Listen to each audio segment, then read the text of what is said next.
Hello and welcome to the NCHS Ink Spot, Normal Community's award-winning student publication. My name is Andrew Nair. I'm joined with my co-host Brady Phelps and Ironmen football head coach Mr. Jason Drangwitz. Coach, before we talk about Week 8, let's take a look back at your 41-0 win against Danville. Can you talk about that dominant first half that you guys had? Yeah, for sure. I think it went back to that we had a really good week of practice and our prep was good Monday through Thursday. You know, you got to find ways to have a consistent approach no matter who you play, when you play, and where you're playing. I thought we had a good week. I thought our approach on the bus ride over there was really, really good. And really from the jump, it started with a really good kick return. We scored really on every possession except one defensively. We held them to under 15 yards. 15 yards from total game. Really a credit to our kids buying into the game plan, being locked in, played really hard and executing it. And, I feel like they were focused. It was a really important game because it was really kind of our first road game in a long time. And it was a conference game on the road against Danville, opponent that we have a ton of respect for. So happy with how we played. We still made some mistakes. I think things that we got to clean up in all three phases, but I think we can get that. As for Bloomington, you said you weren't completely satisfied, obviously, but noting kickoff issues and busted coverages last week, did you see any of that cleaned up this week? I thought, defensively, coverages were cleaned up. Now, I would also say that probably with what Danville was doing offensively wasn't as challenging scheme-wise as that we had seen in the week before.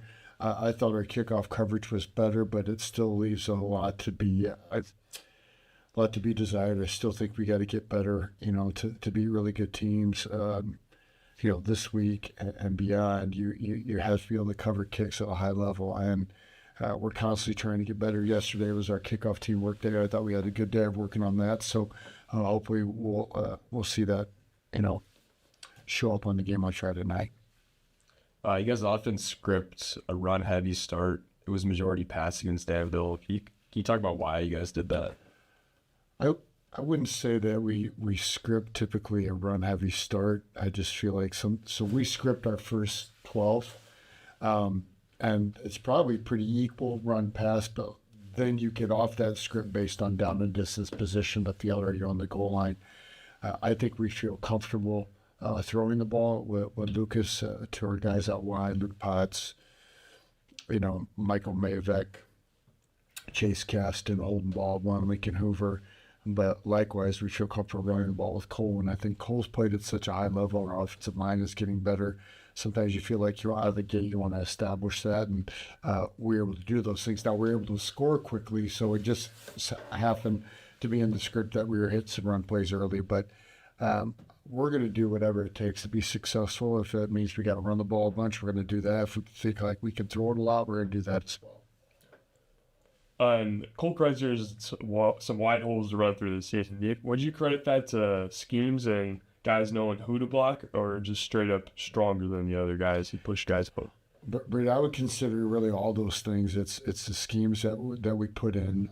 It's our offensive line executing them and based on what we install, how we practice during the week, and it's Cole making blocking right by hitting the correct aiming point and allowing the linemen to be successful. And I think we are physically strong up front, which you have to be to win games. And really, it's got to be a combination of everything. When you see success in the football field on Friday nights in the fall, it's a culmination of so many things. It's a culmination of all the work put in the winter, spring, and summer lifting.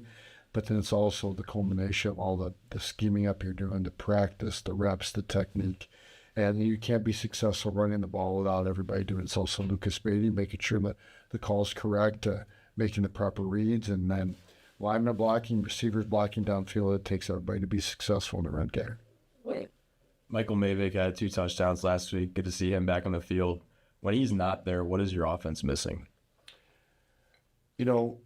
Michael had a really good game Friday, but I think the thing that we miss is just his vocal leadership. Now, he was outstanding while he was out, but it's still not the same when you're out and leading as opposed to playing and leading at the same time. I feel like we feel his energy, his attention to detail, his intensity. That even starts in pre-game, early out warm-ups. I felt like there was a different vibe to us being out there, and that has a lot to do with his impact. He is really important to what we're doing. He's a very talented football player, but I would say the thing I've been most impressed by him is his constant vocal leadership and positive manner, trying to lift his teammates up, whether he's been playing, whether he's been injured, whether we're successful or unsuccessful. He's been very constant with how he's led, and been really proud to have him. He's a captain. He's acted exactly like you'd want a captain to act, and we definitely wouldn't be having the success without him. In recent history, the Ironmen have been the team to beat in the Big 12. In conference play, do you feel a little extra tenacity or the one to beat you guys? I don't know, more than other teams? I think typically we're going to get every team's best shot. We won the conference 2 years in a row. We've won a lot of games in a row in the Big 12, and I think that's true in a lot of other sports too. I think they want to beat us in volleyball. They want to beat us in basketball and baseball and wrestling, track, cross country, tennis, golf. I think there's a mindset that everybody has against us. And for us, it's a really big deal because winning the Big 12 is our first goal that we talk about every year. We want to defend our Big 12 championship. We want to win the Big 12. And so, therefore, every game that you play in the Big 12 is extremely important. We know we're going to get teams' best shots. They're excited to play us. We know we're going to see things maybe that we haven't seen before, trying to gain advantage. And we just got to continue doing what we do and do really well. And hopefully we can keep that trend going. Looking ahead to Centennial in conference, they've allowed a conference best only 77 points on defense. What makes their defense effective from what you've seen? A handful of things, not a handful of things, but one, you're multiple. They get in and out of front, so they're in the odd front, and then they can also play an even front. They play a multiple variety of coverages in the back end. Their kids are athletic, fast. They get in the defensive line, gets off the ball. They got guys in the back end that are athletic. They're very well coached. Coach Jackson, their staff, do an outstanding job. And I think they run to the ball really, really well. We're going to have our work cut out for them. We're excited about the challenge, especially them coming here. But they play at a high level on defense. They've always done that for a bunch of years here. So we have to have a really good week of practice, making sure we identify those fronts and identify those different coverages so that we can be successful what we're trying to do offensively. Besides what you've been preaching all season, what would you say are your keys to success versus Centennial this week? I think, keys to success are always going to be for any game is your prep, is your practice week. How do you practice Monday, Tuesday, Wednesday, Thursday, and then what's your mindset on Friday going to the game? I think that's going to be first and foremost. Number two, I would say defensively, we have to handle, they run a bunch of unique formations that can stress you a little bit defensively. You got to really be locked into the game plan and make sure we're lined up correctly and have the correct calls based on their formation. And then offensively, we have to identify their fronts and be able to execute our run schemes. Realize what the coverages are and execute in the passing game. And then for the special teams, you got to cover kicks, you got to cover punt, you got to cover kickoff, and try to find a way to make plays. And hopefully we'll find ways to do that on Friday. You talk about some of those unique formations that they run on offense. So they, and when I say unique, probably seen we haven't seen a bunch of them. Like we'll see a lot of we call singles or trips nubs. So it's 3 receivers to the field and a attached tight end in the boundary. That provides some challenges of what you can do coverage wise. That's one. They run a full diamond formation where you're with a quarterback and 3 backs and double tight. So based on your personnel, you have to align correctly that because it adds gaps that you have to defend. And then they do some things, they do doubles and trips and a little bit of empty. They do some good things out of empty. And then they also have like a pro style offense where it's a tight end, a tailback in different positions, and an H-back. And then the other one that they have is on the pro set where it's 2 H-backs off the ball in the back in different alignments that have gaps and pull guys. And so we have to be really dialed into what the game plan is, make sure we're aligned correctly, know what gaps are responsible for who we have in the pass game. Now, with it being homecoming, what does that tradition mean to your players, coaches, and the community? I think homecoming is always a big deal at any high school, especially during the fall. I think it breeds a lot of different excitement. There's excitement in the building. There's excitement at the game, all the different activities going on. You do tend to see a lot of people come back. I know we have some former players that are on bye weeks this week that are coming back, which would be good to see them. And I think it can be fun, but we can't let it be as homecoming. It can't be a distraction from what we're trying to accomplish. We feel like the most important thing to us is still going to be the game on Friday. It's the most important game because it's the next game. It's a conference game. If we can win this game, that guarantees us a share of the Big 12 title. So it's a lot of things really, really important. Also, if you can win, it probably guarantees you a home playoff game, which is another big thing. So if those things are important, you can't let all the hoopla and the pageantry of homecoming distract you. And I think it's great. I love it all. I think it's really important to the culture of a building and a school and the week. But we're excited to be at home. It's our last regular season home game, and hopefully we'll play really, really well and give ourselves a chance to win at the end. Yeah, we've seen you guys open up the playbook a lot we saw it against West, we saw it against Bloomington. With 2 regular season games left in the schedule, how complete would you say that playbook is? And is there still some wrinkles that you guys are adding in? I think so, Andrew. We do game plan meetings on Sunday mornings. So as an offensive staff, we meet from 7 a.m. to about 11 a.m. every Sunday to put our game plan in. And no matter who we're playing, we're always going to put in wrinkles for that week based on things that we think we could be successful. So I think we're always building those wrinkles. Now I'm assuming when you say reach deep in the playbook, we're talking about trick plays and things like that, and we have not ran everything that we have. We're always constantly adding. I think it's fun to do because I think it piques your players' enthusiasm and excitement and energy to have things in the playbook that are outside the normal realm. I think offensively, Coach Messina does a great job. We practice them really, really well, and our players like to do them. So we're always scheming in wrinkles to give us advantages offensively and defensively, and we still have trick plays. We still have a few things up our sleeve that we have not shown yet. And heading into postseason, what would be a misconception you'd say other teams might have about your offense or defense, or fans might have? A misconception?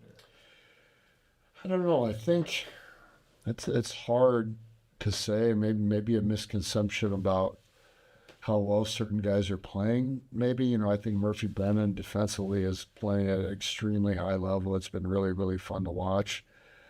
Offensively, there's just a lot of guys that are doing roles silently in the dark that not a lot of people see. I think offensively, Lincoln Hoover's having a really nice year at tight end. He's not catching balls, but really important in the run game. Holden Baldwin, too. I still think we're only scratching the surface of what we can do in the passing game. I think getting Chase Caston some touches is going to be really important because of the matchup problems he has. We're not a complete team. We are healthy, which is good. We've got everybody back.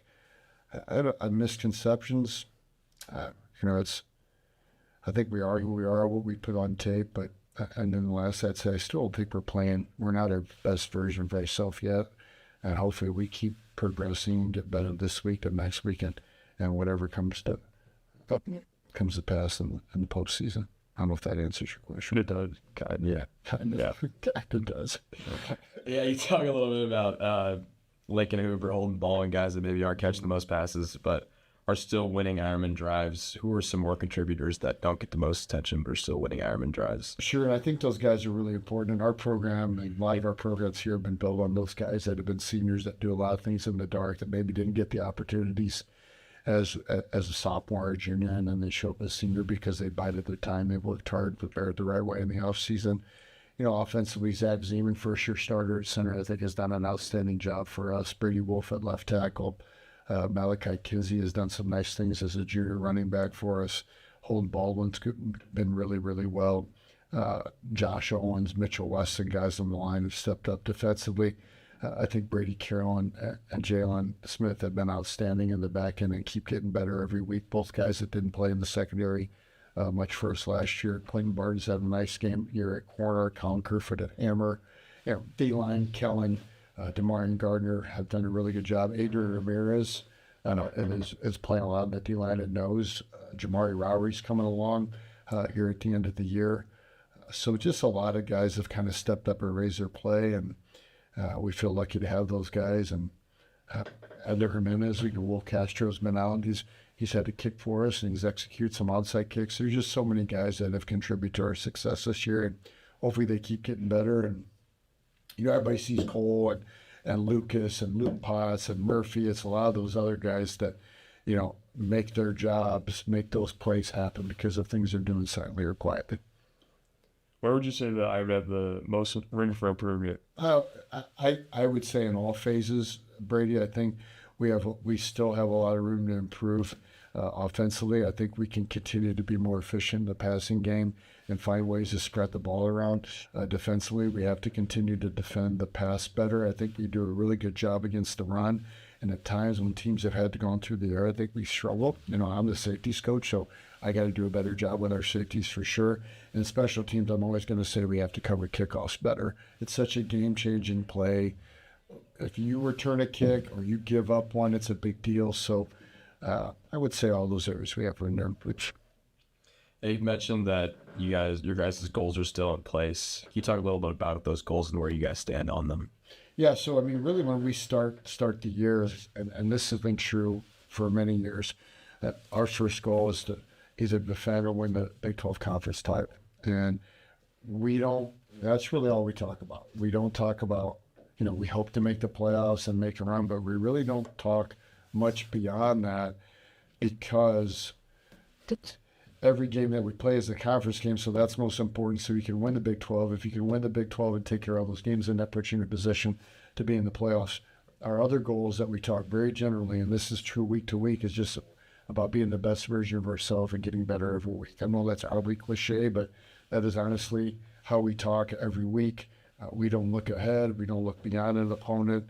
Our goals right now are to win the Big 12. If we win this week, hopefully, we'll clinch a share, which I don't think our players would want to share a conference title. That puts us in a position to get a home playoff game, all those things. But again, we really only talk about that game and win the Big 12 title. Other than that, and we'll start talking about the playoffs and things like that once we get there. So, you talk about staying focused on a weekly basis. What would you say are some goals that you're setting, not only in preparation, but the final product on Friday nights? It's the same almost every week, what we talk about. I'm trying to think about what our presentations are every week.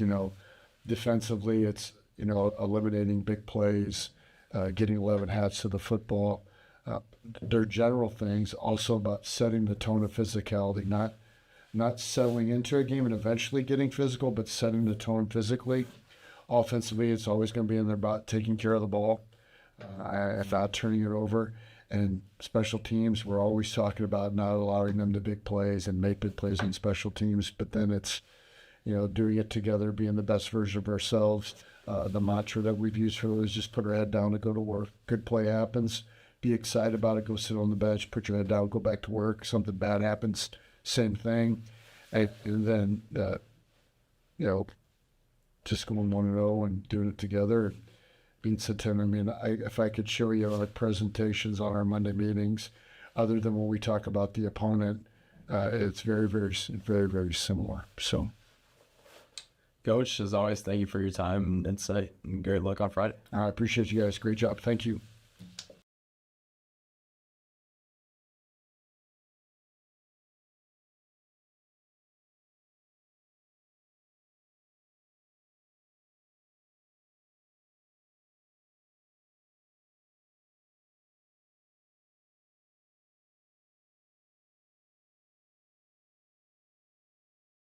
No, okay.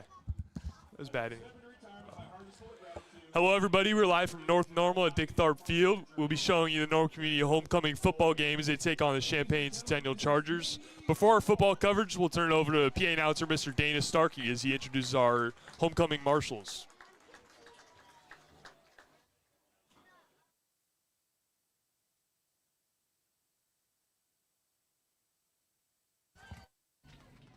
For the past 20 years, by the way, this is also from Mrs. Hawkins' point of view. For the past 20 years, I've had the true honor of serving as a counselor here at NCHS. Before that, I taught junior high and high school English after graduating from Eastern Illinois University in 1989. I was raised between Herscher, Illinois and South Carolina, and my heart still longs for the Carolinas, where most of my family lives, as I will in the near future also. My family means the world to me. My husband, Chris, and our children, TJ and Anna Claire, are my greatest blessings. Reflecting on my last 35 years, I feel so grateful for the countless memories, from helping plan more than 20 proms, sponsoring student councils, junior classes and pep clubs, coaching volleyball and cheerleading, to organizing college fairs, decision days, career fairs, and financial aid nights. These moments, these experiences have shaped my life in the ways I never imagined. I'm incredibly proud to be part of this amazing school community, a place where we celebrate spirit, friendship, and tradition year after year. As I prepare to retire, my heart is full, but also heavy. I will deeply miss the work I love and the incredible students who have touched my life so profoundly. If I could leave you with one simple message, it would be this: be a good human. In a world that can sometimes feel overwhelming, kindness costs nothing, but means everything. Thank you for allowing me to be a part of your journeys. I will carry these memories with me always. Ladies and gentlemen, Mrs. Karen Hawkins.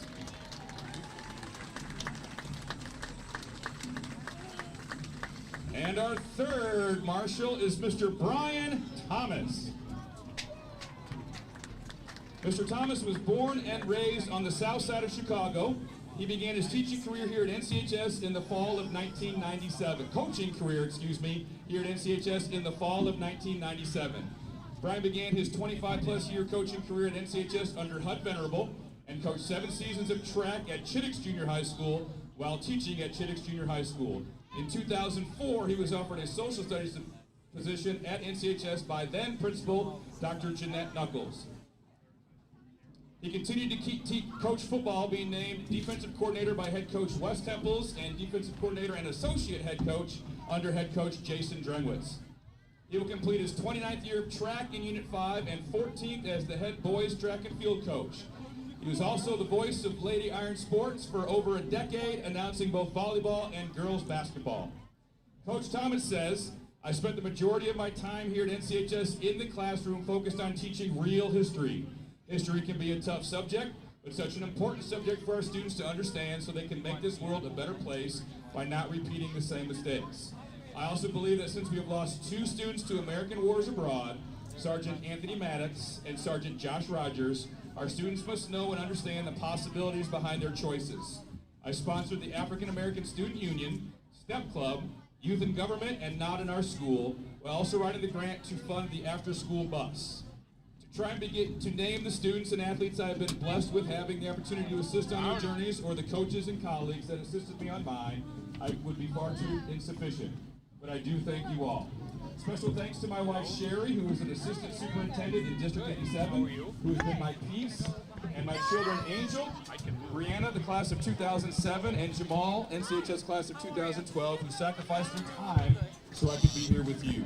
I plan to spend as much time with my granddaughter Madison, who's 9, and grandson Keelan, 5, as possible. I will keep myself busy by working part-time as a family and small claims mediator and coaching football somewhere in the community. Please know that the relationships made here at NCHS and on the track and field and in this building for nearly 30 years will be unforgettable and forever at the essence of who I am. If there's one thing I could leave the students, the faculty, staff, and friends of NCHS is something that I brought here with me. A saying that my high school football coach Glenn Johnson said almost daily: conceive it, believe it, achieve it. And something that I've also learned since then is iron sharpens iron. Ladies and gentlemen, Mr. Brian Thomas. Once again, our 3 grand marshals for this year's homecoming, who will all be retiring at the end of this year: Mrs. Mindy Ewalt, Mrs. Karen Hawkins, and Mr. Brian Thomas.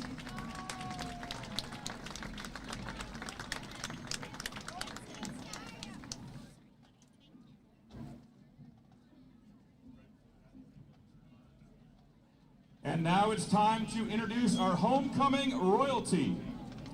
Starting with Isaac Baker, the son of Sarah and Eric Baker. And next we have Miley Buteau, escorted by Jill and Jeremy Buteau. E.J. Fisher, escorted by sister Kendall Bailey.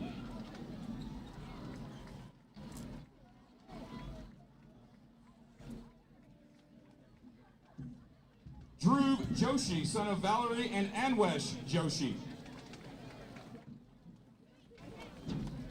Vivan Menon, son of Radhika and Sunish Menon.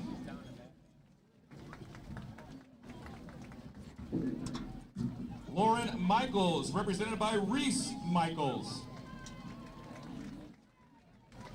Lindsay Sanchez, escorted by Isabel and Ismail Sanchez.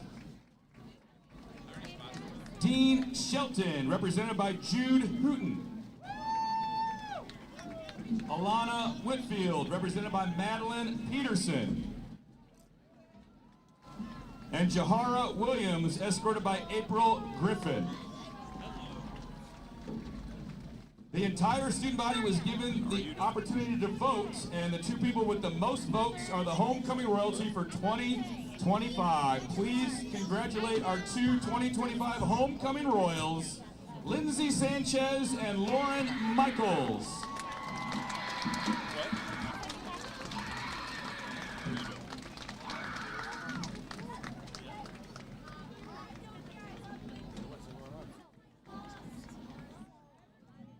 Congratulations to all of our homecoming royals. Enjoy tonight and enjoy tomorrow.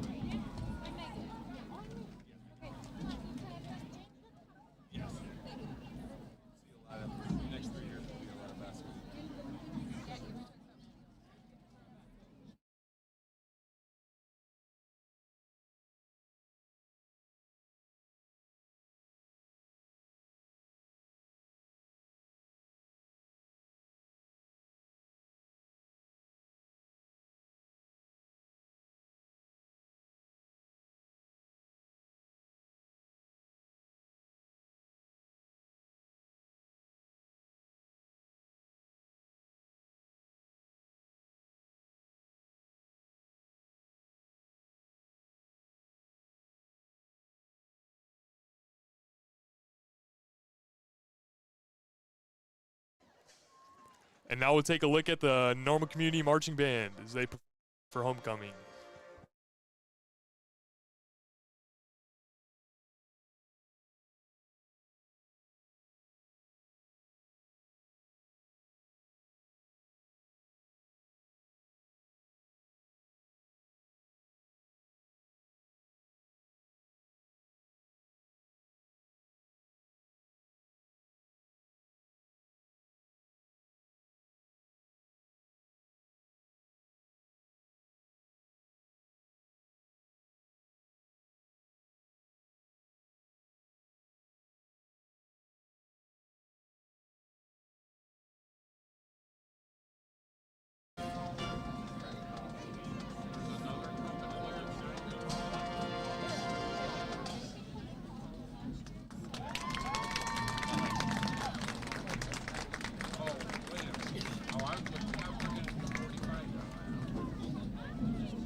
This time, would everyone please rise, remove your caps, and face the flag as we honor America with the singing of our national anthem by the Normal Community Combined Choirs under the direction of Mr. Ben Lugenbuehl. That was a great year.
And please remain standing for the playing of the NCHS fight song.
If you're just now joining us, welcome to North Normal at Dick Tharp Field as Normal Community gets ready to kick off for their homecoming football game against the Champaign Centennial Chargers.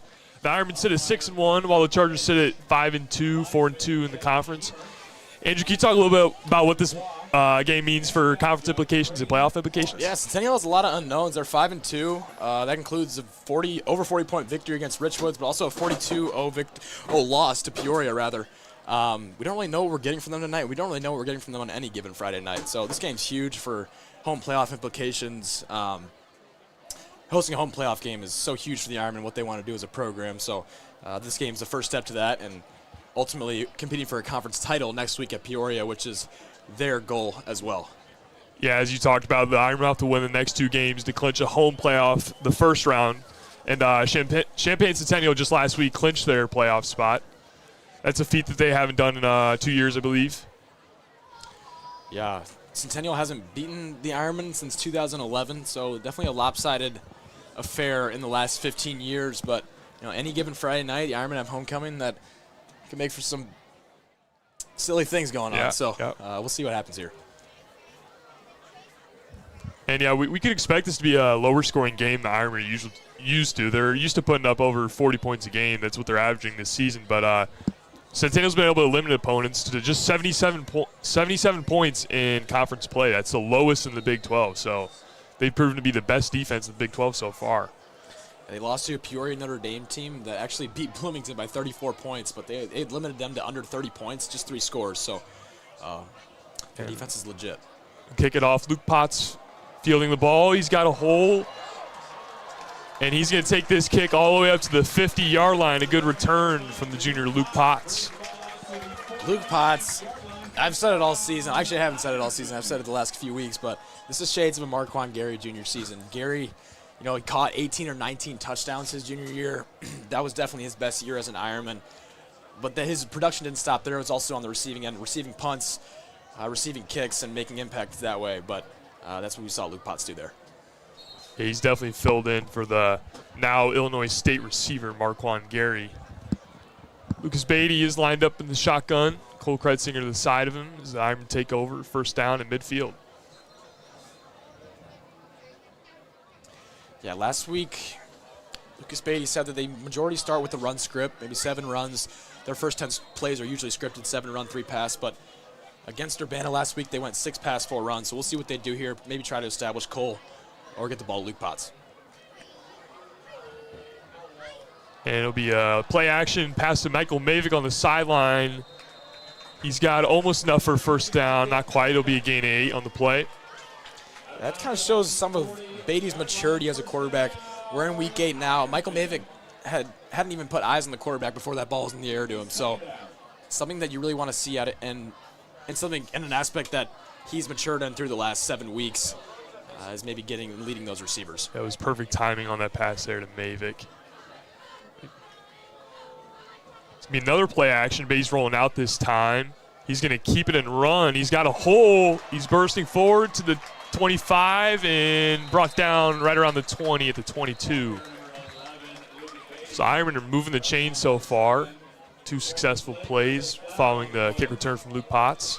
Yeah, you definitely love to see Beatty run. One of his greatest strengths, but if you're an Ironman coach, seeing that hit that he took, you have to think that that's not as sustainable as we see a penalty here. We do see a penalty. This looks like this one will be headed back. It's been a thing the Ironmen have struggled with all season is penalties. And that one wasn't a pre-snap penalty. It seemed like an effort play, or actually, I think it might have been a false start as they've only moved the ball back 5 yards.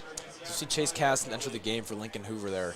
Coach Steve's talked about Chase Caston making a larger impact, having great reps in practice over these last few weeks, growing. He's a sophomore. I mean, we've kind of expected his growth to be linear throughout the season, but he's entering the game really early here. Yes, he has. Not in the red zone either, in midfield. There'll be a handoff to Cole Kretzinger, his first touch of the game. He's got a hole. He's bursting forward to the 20, to the 10, and that's a touchdown. Touchdown, Ironmen. A 54-second-yard drive for about 53 yards, and they jump to a 6-0 lead early on. That was Kretzinger's first touch of the game, and he takes it right to the crib. That's usually what he does early on in games. When he has the fresh legs, he's going to blow by. He's going to blow by you. Yeah, we just got done talking about Champaign Centennial's greatest strength being their defense. We also did talk about their inconsistency. 54 seconds into the game, Ironman find the end zone. That's about as dream of a start as we could ask for on homecoming night here. Yeah, and Coach Drankwitz talked about the difficulties that Champaign Centennial shows on defense. A lot of different formations in the secondary and in the front 7. They stop the run well, and they've held some top teams to very low scores. Their crosstown rival Champaign Central, they held to 6 points and edged out a win 8-6 in that game, and 14-7 against Danville. Some low-scoring games that they've won. Like I said earlier, they have the best defense in the Big 12 scoring-wise, holding opponents at 77 points total through 7 games. Yeah, you talk about those games against Richwoods and Danville, teams that definitely don't have the strongest defenses or in the lower echelon of the conference, maybe as far as their defense goes, and they're only able to put up 14 points and 7 points in those games respectively. So I think they're going to have a really hard time if they're going to let the Ironman offense run all over them. They're going to need this to be a low-scoring affair. Yeah. The offense is definitely not their strength.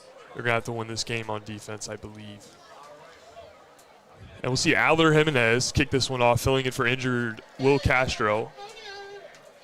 He's an onside kick threat in the past, but today he's going to be booting this one off, it appears.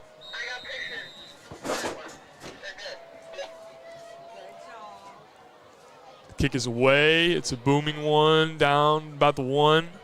It'll be taken out by Centennial and brought down around the 24-yard line where the Chargers will set up shop. It's a good sign for the Ironmen. They've had a lot of struggles, as we talked with Coach Strangwitz about, in the kicking game and kicking it to the wrong people, penalties in the kicking game. Special teams has definitely been a point of weakness for them after being a point of strength for them and returning a lot of guys from that area last year. So maybe with Adler and Jimenez, a guy that brings some fresh legs to that, we'll see some different looks and executing that a little bit better.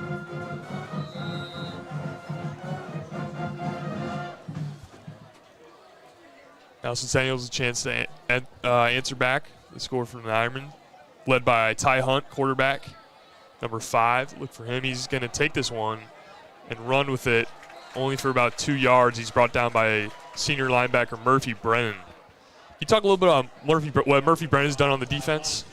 Yeah, we've gotten really used to calling Murphy Brennan's name. Brady Wolf actually said it seems like Murphy is involved in every single play. That's Brady Wolf. He's an defensive offensive lineman. Murphy's basically involved in every play. He's always got his hat to the ball.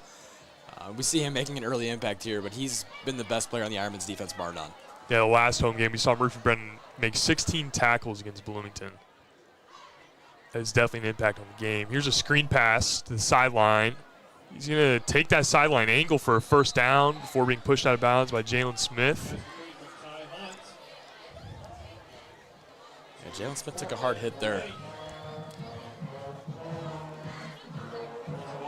Yeah, we saw some speed from Cameron Gold, the 5'7", 155 wide receiver there, running straight past Ironman defense.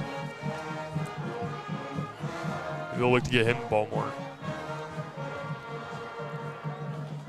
Centennial's line up in the shotgun. 2 backs in the backfield. It'll be a handoff to the right side. It'll be brought down for no gain, I believe. I think the Ironmen should have a lot of success tonight. They're great at defending the run between the tackles. As we've seen even in their games against Bloomington Kankakee, their run defense has been their strength. You know, Kankakee, they got that late score late in the game, but really outside of that, they stopped the run really well.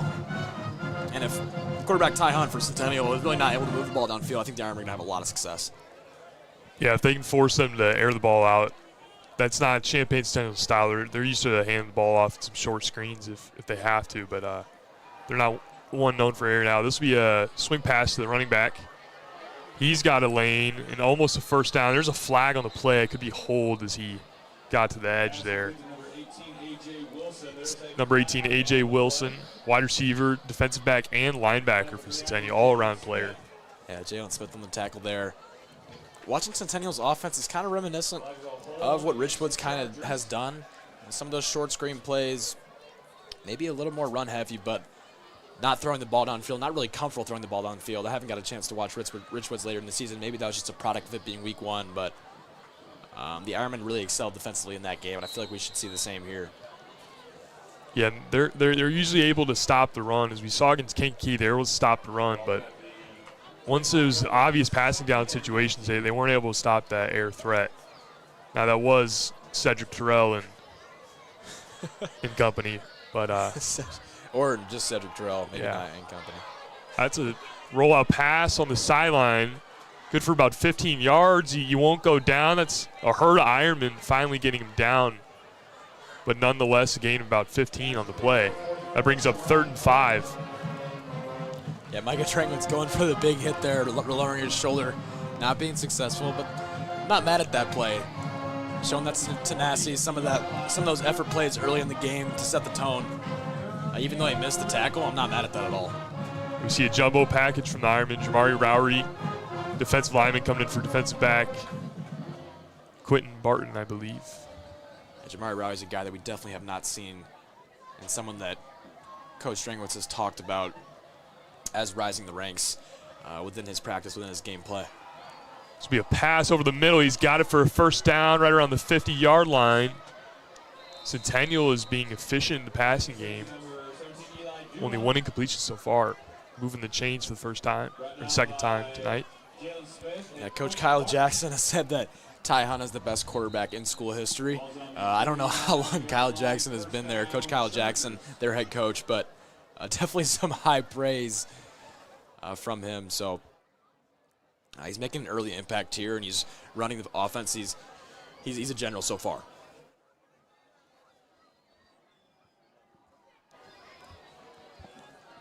Yeah, a lot of praise from Coach Jackson over there at Champaign Central. He's confident in his quarterback.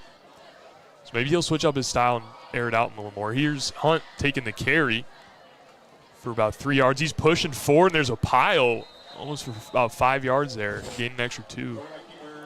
A little bit of tenacity. Kind of going back to that last play and just this drive as a whole. The Ironmen's biggest weakness in their win against Bloomington was their secondary. A number of busted coverages, maybe not even bad technique, not on the sideline, but just really undersized corners. And you can get away with that sometimes, but you're going to see some of that start to falter here. That run by Hunt brings up 2nd and 5. Centennial moving the ball well. In the shotgun once again. Be a handoff up the middle, and he is leveled. That is Colton LeCompte, the linebacker, coming in and making that play. I think he's going to be feeling that one in the morning. That was a big hit by LeCompte. Yeah, you talk about Murphy Brennan, but you also talk about Colton LeCompte. I would say those two guys are really anchors of this defense. Colton played a ton last year. He has a lot of experience. He's played in big games.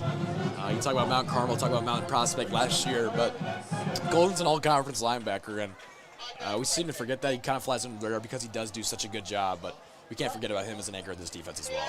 Yeah, they're always filling the gaps in those run plays. They're like a 5th and 6th defensive lineman for the Ironmen. Absolutely. Here's a blitz from the Ironmen. They get to the quarterback on 3rd down, Demarion Gardner.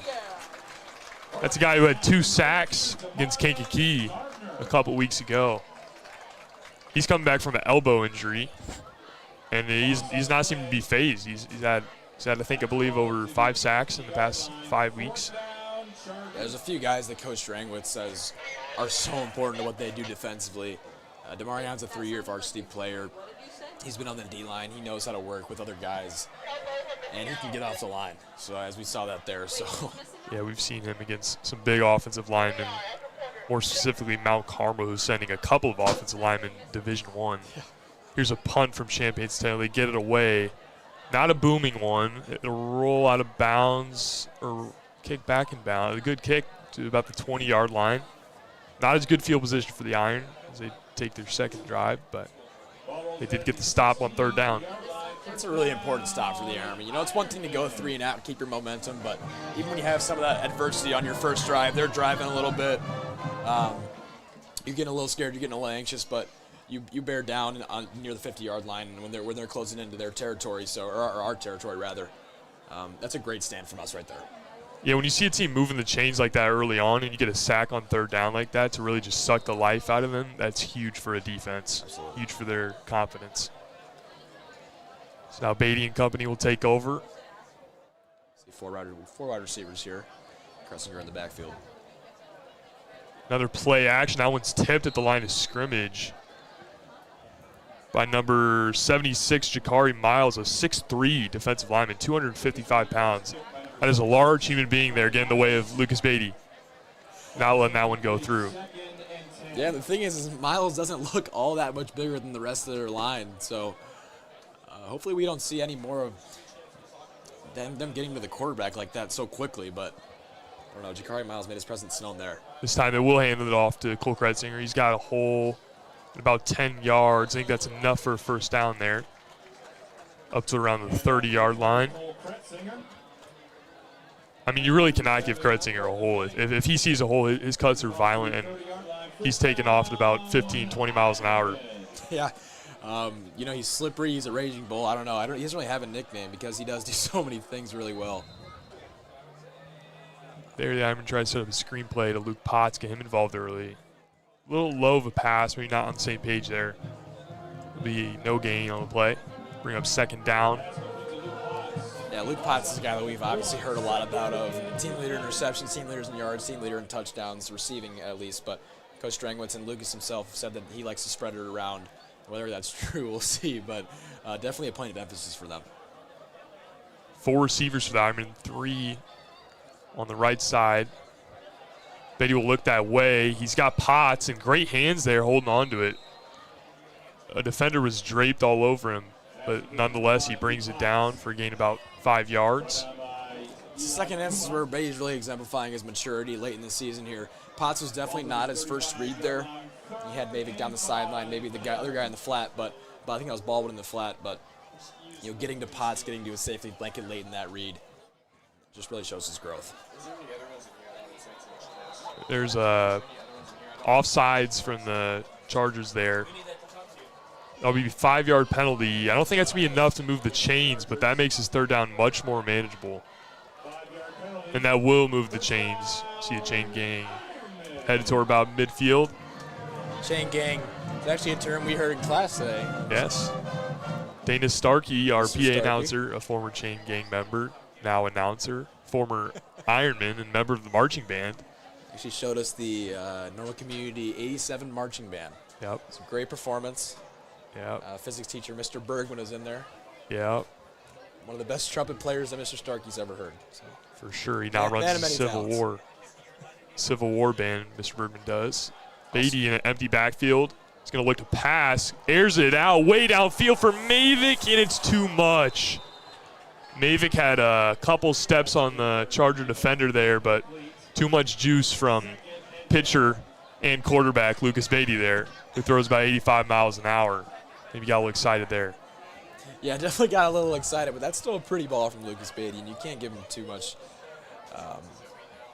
flack for missing that deep ball. He hasn't really been forced to throw it downfield like that.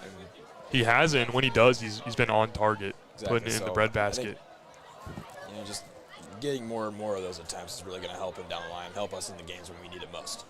Yeah, I like seeing him take that shot early on first down, knowing how much of a threat that run game is. Now Jalen Smith in the backfield. It's a fake to him. Beatty keeping it, head towards the sideline, and he'll run out of bounds. He's brought down out of bounds. No flag on the play, but a gain of 5 or 6 yards. Bring up third down and 4. Another third down for the Ironmen. Not something they're used to all the time, but Yeah, it's the third game in a row you've seen Jalen Smith in the backfield. Maybe we thought because in Mavick's absence that he was not going to be featured as much in the offensive end when he came back, but evidently they like what they've seen from Jalen on the offensive end, and they continue putting him in packages, whether that's in the backfield or lining up in the slot. yeah, now he is in the slot. He's the 5th receiver for the Ironmen. 3 on the left, 2 on the right. A little hard count for Beatty there. It seems like an audible coming from the sideline. He'll look to pass. He's got a man that's Chase Caston for the first down and more. About 10-yard catch there from Caston. Someone that Coach Ranger's been looking to get involved early and often. Yeah, as we talked about Chase Caston getting featured there, we mentioned that earlier, how he's been rising the ranks in the depth chart and getting more featured, but he's got the receiver's frame. All he has to do is tap into some of that untapped potential that he evidently has. And now Mitchell Potts, the quarterback in motion. He's going to look to pass. He's got Smith down the sideline, and he brings it down for about a 30-yard gain. Mitchell Potts to Jalen Smith, the defensive back. Quarterback Mitchell Potts, who was lined up as a receiver, took the handoff, and on the run, right on the money for Smith. A beautiful catch. That's a defensive back to a strong safety there. The Ironmen featuring 2 guys who are normally playing on the defensive side. Mitchell Potts is QB2, and he's lost a very narrow quarterback to Lucas Beatty, so showing off that arm there. Now a handoff to Cole Kretzinger, something we see often in the red zone. He's got a hole, but he has stood up at about the 5-yard line. Gain of 5 yards on the play. I also want to take a minute to appreciate that grab from Jalen Smith right there. For sure. Kind of a toe tap going towards his right, but It was a fingertip catch, getting the knee down in bounds. 5-yard gain. Goal from the 5. Now 2 men in the backfield, Smith and Kretzinger. Will be a handoff to Kretzinger, and he stopped behind the line of scrimmage. A gang of Chargers there to bring him down for a loss of 3. We'll bring up a third down and goal. Maybe teams don't know that Jalen Smith is a threat on offense. Maybe they just see that he's a defensive back. He might not have the best hands, but he showcased there he does. Yeah, definitely reaching into their bag of tricks like we asked Coach Drangwitz. If we asked him if playbook was going to expand, he said, "Do you mean the trick plays?" And we said, "Yes." So he said, "Yeah, we got more up our sleeve, and there we see one." See a fake screen and a fade ball to Chase Caston. He had it for a second, but it's knocked out, incomplete. There's a flag on the play. There was 4 Ironmen on the right side, all within 5 yards of each other. But they go to Caston, isolation on Island, and the flag is on the Ironman. So this will bring up 4th down. Yeah, when I think of how they're going to target Chase Caston, that's exactly how I think they're going to do it. He's 6'5" out wide, becoming more agile, kind of less stiff in his movements there. So really happy to see him get featured, and he adds another element to this offense that maybe Mavic doesn't add, maybe Potts doesn't add. Yeah, when you get a gang of Ironmen on the right side, 4 of them, that's a threat for the defense. They have to pay respect to that, pay attention to that. And then there's Caston on the other side, who had a step on his defender but couldn't bring it down. This will be Adler Jimenez lining up the kick. Hasn't seen a lot of kicks so far, but he's been good these past games as Will Casher's been injured. The kick is up, and it is through the uprights for 3 points. That makes it a 2-score game. Now we're going to take a 10-0 lead as this first quarter is down to 1 minute and 45 seconds remaining. Yeah, when you reach into your bag of tricks and pull out a play like that, you do get the 30, 40-yard gain that you really want. It's sad to see yourself not getting the end zone. So, I'm not calling that drive a failure by the Ironmen. When you get inside the 10, you have a back like Cole Kretzinger. It's really tough pill to swallow, not getting the end zone. Yeah, when you get in the red zone like that, you want to capitalize. But the Centennial Chargers there at a beautiful goal line stand. A couple of tackles for loss there, bring down Kretzinger in the backfield. Not something you see often. Usually he's able to break a couple tackles, shake a couple people free, but that time there was 3 or 4 of them to bring him down. I think that's what they're going to have to do to stop this run tonight. Yeah, like we said, Champaign Centennial's offense is reminiscent of the Ridgewoods one that we called Week 1. Maybe not throwing it downfield as much, but when you get down in a hole and it looks like Centennial's headed for one, you're going to have to start frantically throwing it downfield when that's in the game script. So we'll see what Ty Hunt can do. Obviously, he has this high praise from his head coach, but we've kind of yet to see it in action. And there's a big kick from Jimenez. That'll be a touchback. And that's what you want from your kicker when you've given up a couple of kicks over the season. If you can put in the end zone for a touchback, eliminate that threat, that's beautiful to see. Yeah, if Adler Jimenez could do that every time. And he's passed this test with flying colors so far today. Solving the problems in the kicking game can just reduce points in the Ironmen and unneeded touchdowns that they've given up, whether that's to West, whether that's to Bloomington, 2 in that game when they gave up 42 points. So great to see from Adler there. Yeah, a couple of years ago, Coach Ring was going to have to worry about kickoff returns because he had Ryan Milmore, now a kicker at Western Michigan, a D1 program. So he was putting in the touch. He was getting touchbacks every kick he had, so that wasn't a threat. Here's a jet sweep fake. Hunt, the quarterback, taking it for about a gain of 2. Brought down by Demarion Gardner on the edge. That's Hunt's 3rd carry there. A second one on an option. Really trying to maybe seeing when Centennial's backs can get involved, see what they can do as well. But 2nd and 8 here for Centennial. Yeah, they're giving the Ironmen a couple different looks here. Some dual threat action. A couple of motions. A couple of fakes. Keeping them on their toes. Like the Ironmen, they love that shotgun formation with the back next to the quarterback. Hunt's going to roll out right. He's got a man, but I think the pass is too low. It's incomplete. There's a flag on the play on that side of the field as Drangwitz is on the coverage. Take a look at the call. Looks like an illegal formation from the Chargers there. They're headed back 5 yards.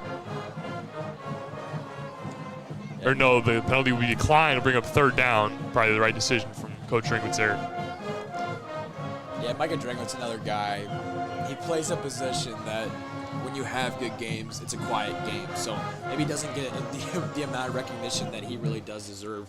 From week 10 on last year, that Mount Prospect game on, he's been a really solid player and an anchor for this Ironman defense, along with Colton and Micah and Murphy and Jalen, rather. Yeah, like you said, he's not targeted often, which is the biggest compliment to a cornerback. When he is targeted, he's a threat. He came down with an interception week 1. And there he is on the coverage. So they go back to his side, breaking that pass up. That brings up 4th down. The Chargers in their own territory around the 20-yard line. They're keeping the offense out there for the moment.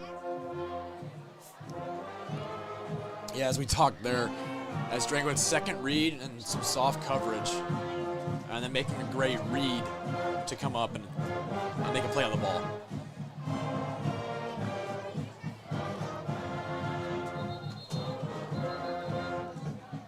And it looks like the punt team will come out for the Centennial Chargers.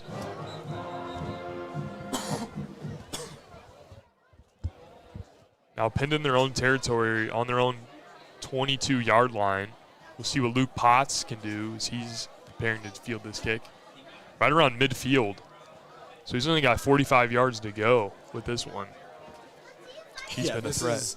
This is what I like to call Luke Potts territory. Yeah. Field to kick at midfield. He's taking a couple like these back all the way to the crib.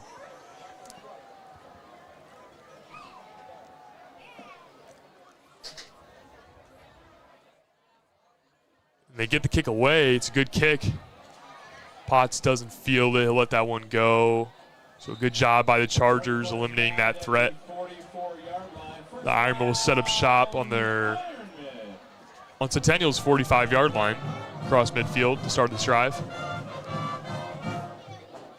Yeah, this is a game where the Ironmen are definitely controlling, defensively, offensively. They're getting a lot of what they want, sans the goal line stand last drive, but I'd like to see them give Lucas Beatty some of those deep shots that he had to Michael Mavick, get his feet wet in that area so that come Peoria High next week, come our first and second round playoff games, we're using his arm, which is what we've seen as a very capable one.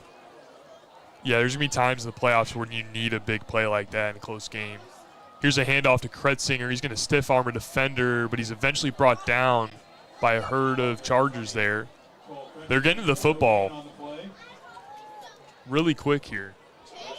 And that's what you need to do to bring down Kretzinger. As you saw, he broke a tackle, he stiff-armed the defender, but it didn't matter because there were so many guys around him, so many Navy helmets.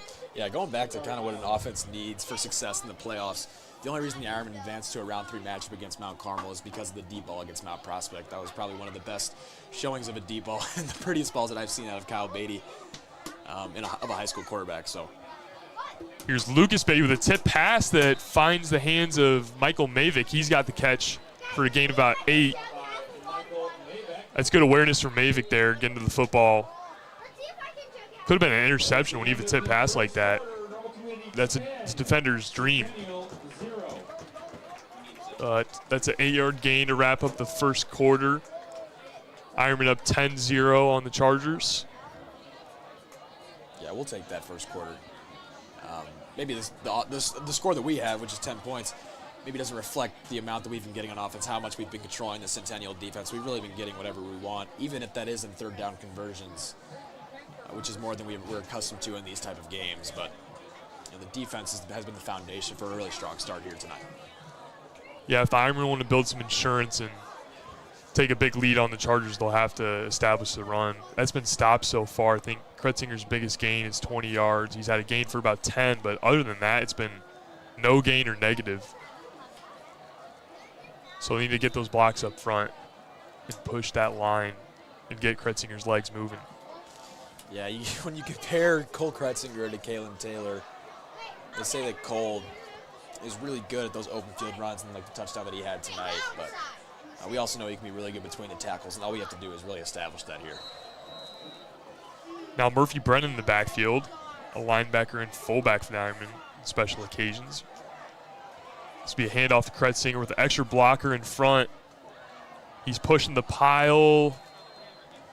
He'll be close to the first down marker. And they are giving him the first down. It's a first down, Ironman. Said so often by Dana Starkey, the booming voice of Ironman football for about 20 years now. Yeah, we're seeing some of these unorthodox formations from offensive coordinator Chris Messina. You know, we saw him reach into his bag of tricks against Bloomington, but even going back to that manual game in Mavik's absence, just trying a lot of new things on offense, and even when Mavik comes back, we're still seeing that. Yeah, we see Jalen Smith, Mitchell Potts. Mitchell Potts put in motion here. They're going to hand it off to him. He's going to look to pass again. Philly especially. Breaking a tackle, and he's looking for Lucas Beatty down the field. A jump ball and incomplete, but he draws the pass interference from the defender there. So there's quarterback Lucas Beatty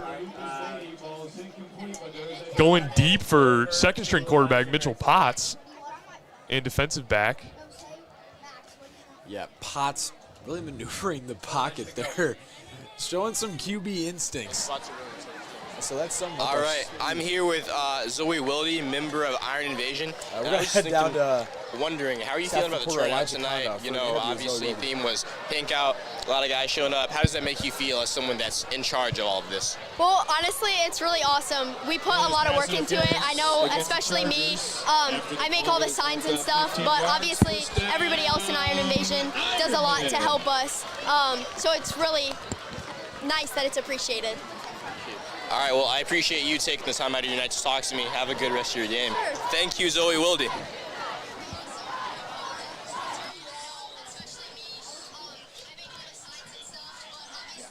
Here's a pass to Potts on the sideline, showing his dance moves off. He's brought down for about a gain of 5.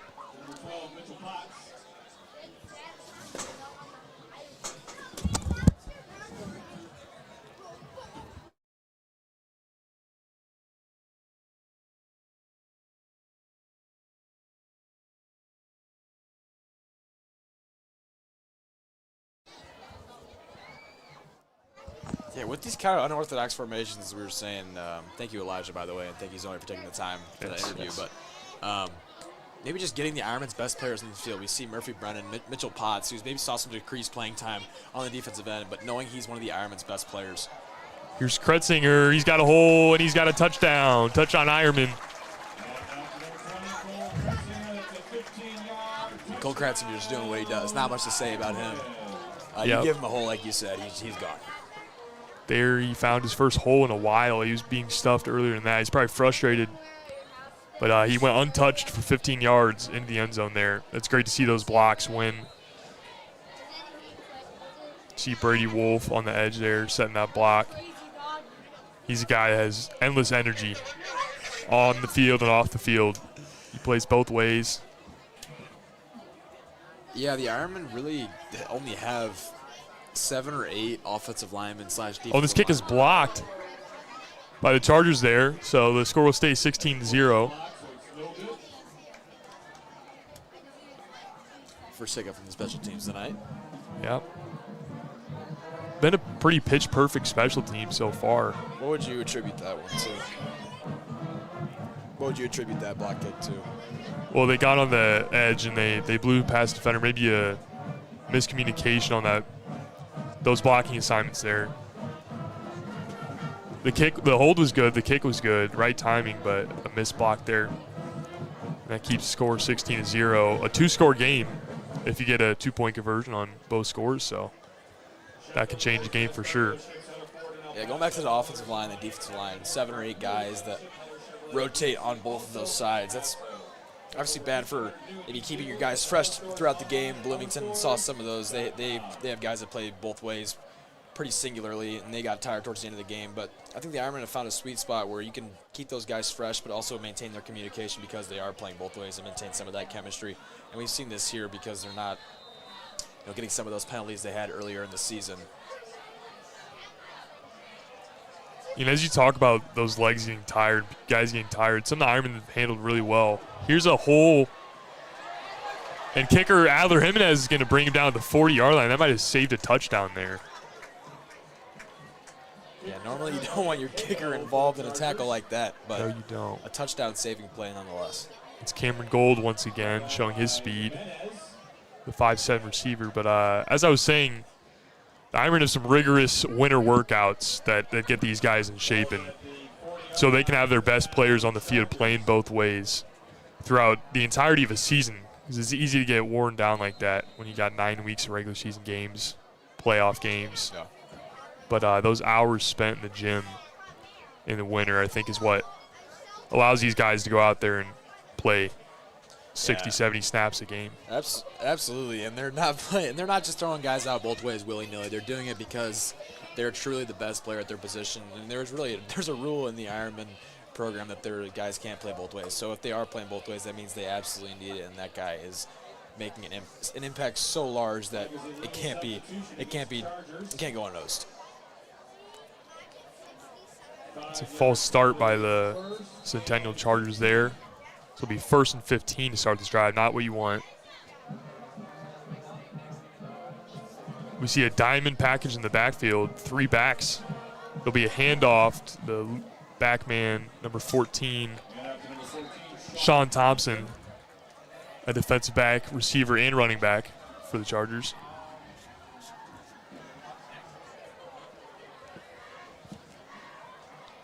Yeah, stopping a score here really puts this game out of reach.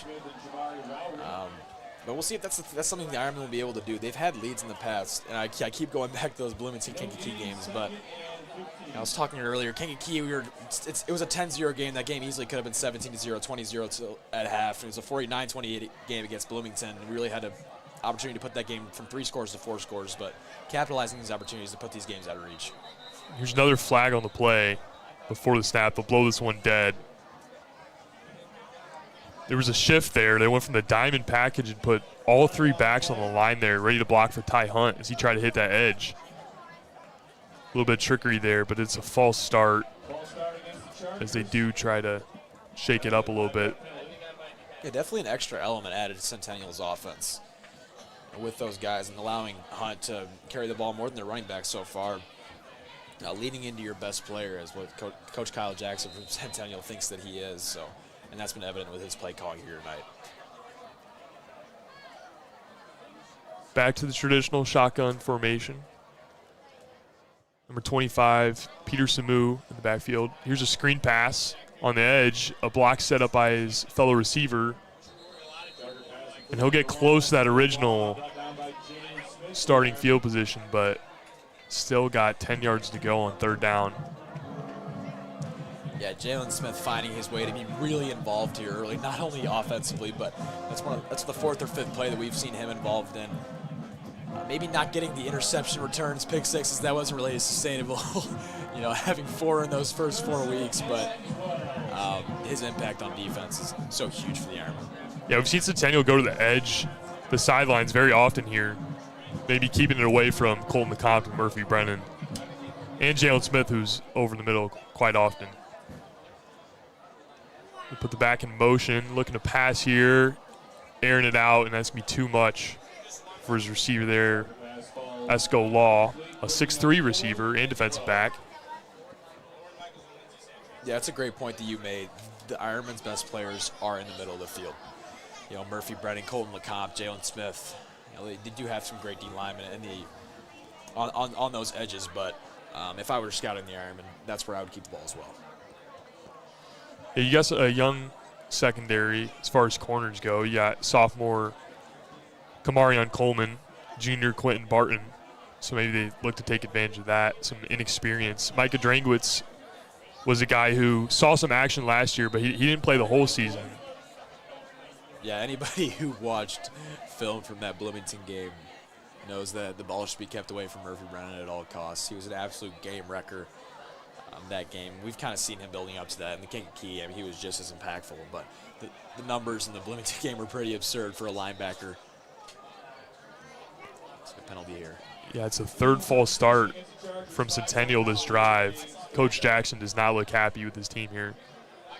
Headed the wrong way. It looked like the Ironmen. Oh, is it a penalty on the Ironmen? No, they're jumping off sides. Yeah, that's Ironmen, something they struggled with early on, but it's not something Coach Drangwitz likes to see, and he gets that taken care of. I'm assuming a lot of hills, a lot of running is what gets that taken care of. But here's a punt The kick is away. It's a good one. Luke Potts going to field this one. And he's brought down out of bounds right around the 33-yard line. Yeah, you talk about some of those points of emphasis for improvement that the Ironmen really want to focus on. Coach Drangwitz, maybe it's coach speak, but he really does believe that this team is not where it's going to be. It's not up to their full potential. I believe that too. I think this is a young team, a team that's still figuring each other out. And even though it's week 8, if you start peaking week 10, or week 9, week 10, week 11, that's a really good sign. And I think this team is on that trajectory for sure. Yeah, following a 56-point game against Bloomington and a win against an undefeated crosstown rival at the time, Coach Drangwitz really wasn't satisfied. He wanted to see more out of his team. He was upset with his defense and his kicking coverage. So he expects absolute perfection headed in this postseason. Here's a handoff to Kretzinger. He's going to go outside the edge before he gets tripped up. Only a gain of about 2 yards there. Down after a gain of about 2, 2nd and 8. I know I sound like a broken record, but I really love to see a deep shot on this drive. Maybe get a first down, be ahead of the sticks on a second down, maybe a 2nd and 3, 2nd and 2, and let Lucas Beatty show off an arm that is more than capable. We'll look to see what they do on 2nd down here.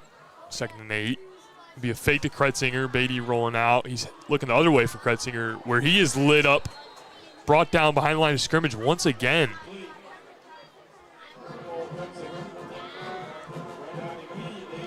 They look for Kretzinger in the flats and on screen plays in the passing game, and when they are able to get him the ball, they usually get blocks set up and able to capitalize on that. But this time they're headed 5 yards the other way. A little uncharacteristic for the Ironmen. Yeah, the amount of touches Kretzinger gets in a game is obviously way more than any other offensive player, and that's for good reason. He's the best player on the offense. But we asked Drangwitz, how do you let him cook without cooking him? And he says that Cole is one of those guys who has paid great attention to those workouts and is able to handle this workload. Here's a fake to him and pass out wide. Too much for Luke Potts there. It'll be 4th down, probably a punting situation for the Ironmen. Yeah, if that ball wasn't thrown where it was, it might have been going the other way. I think Centennial made a really good read on that. Yeah, Beatty was forced to put that where the defense couldn't get it, and unfortunately not on the same page as Potts. I don't think he was looking for the high point there. That's one of those drives where you're midway through the second quarter, score really separates you, as I was talking about.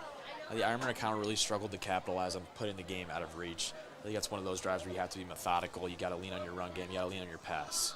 In a more balanced attack, as they were in those first and second and third drives, but they're forced to punt it away here. Yeah, the Centennial defense has been able to cause some commotion in the backfield for the Ironmen. A couple of tackles for loss, and that can really flip a drive upside down and force you to pass. Yeah, but we talked about Centennial's defense. They've only allowed 77 points in the conference, so this is no pushover, even though we did score in 56 seconds on that first drive. Barring some breakdowns and allowing Kretzinger to get some holes, the Ironman offense has struggled and has been behind the chains. Has faced some more third downs than they've been accustomed to, and more third downs than they would like to face.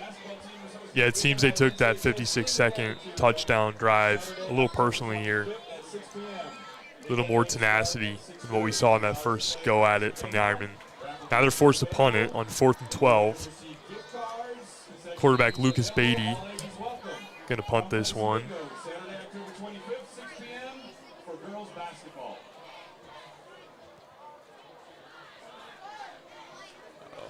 It takes him a second, but he gets the punt away. And it'll bounce. We'll get a Centennial bounce headed the other way, and that'll set up shop on the Ironman 45-yard line. So a little bit of advantage for the offense here as Ty Hunt and company take over for the Chargers.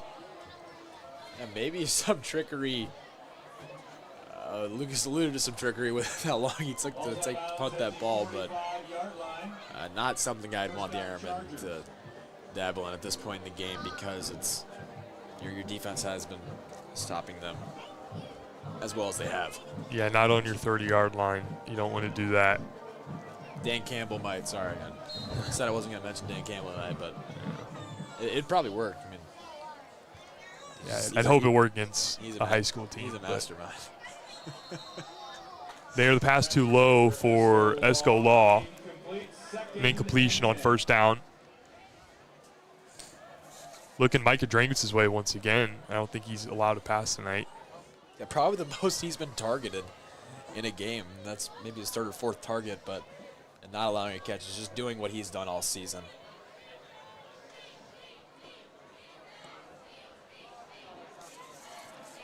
And Law's got about a 5-inch advantage on Dranglitz. He stands at 6'3", but that has not been a factor.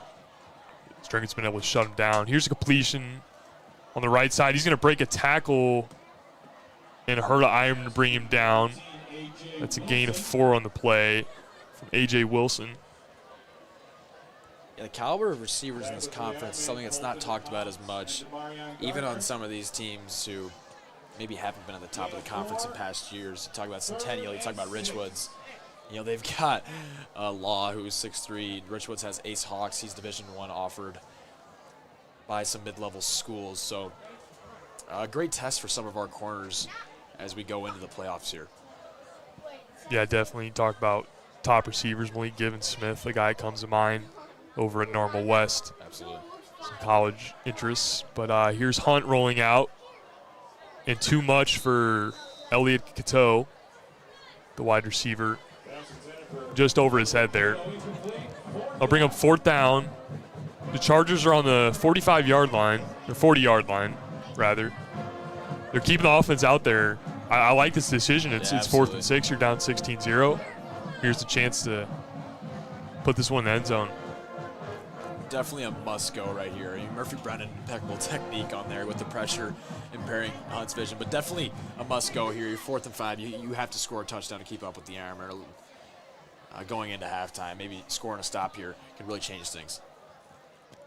They'll look to pass here. A screenplay over the head of Elliot Cateau once again. And the Ironmen will get off the field here with some good field position on their own 40-yard line. Yeah, I don't know about that play call. Yeah, it was a screenplay, not at the chains, not at the first down marker. So even if he did come down with that one, he would have had 5 more yards to go. And we've seen the Ironmen have been so good at tackling. It's tough to break a couple tackles and get any yardage. Centennial has really not been able to garner yards after catching this game. And you're relying on a throw, a catch, and then to get to the chains. Maybe just showing that that's really not an element in their playbook. Throwing the ball downfield is really not something that they do a whole lot of. So now Bathing Company take over. Kretzinger in the backfield. It'll be a fake to Kretzinger, a pitch to Potts. He makes a guy miss. He's headed for the sideline. Right around the 50-yard line. He gave him 9 there. Look at little Mahomie.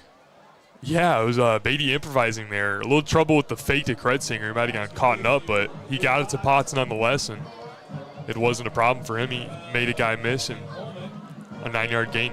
Yeah, maybe Mahomie or Josh Allen. I don't know. It's sort of what you see out of Mahomes. Mahomes looks a little better doing. Yeah, he's an improviser. It doesn't matter if I can't he's under pressure. Yeah. The Ironmen don't get as much officiating help as the Chiefs do, but now 2nd and 1, Beatty will keep it. He's going up the middle, making guys miss, not being brought down. He's going to hit the edge for a gain of about 20 on the play to the 30-yard line. There's Beatty keeping it on the run. Yeah, I think the question I ask every time I see Lucas Beatty run is, why is that not happening more? Yeah, he's definitely a threat on the run game. Seeing a high school quarterback run like a running back. And when you show that fake to Kretzinger, it's so much of a threat that the defense has to respect it, and that can open some holes for Beatty. Absolutely. And here's another fake to Kretzinger. A screenplay to Potts. He's going to try to get to the sideline for a first down, running a guy over, sending a message to not meet him on the sideline.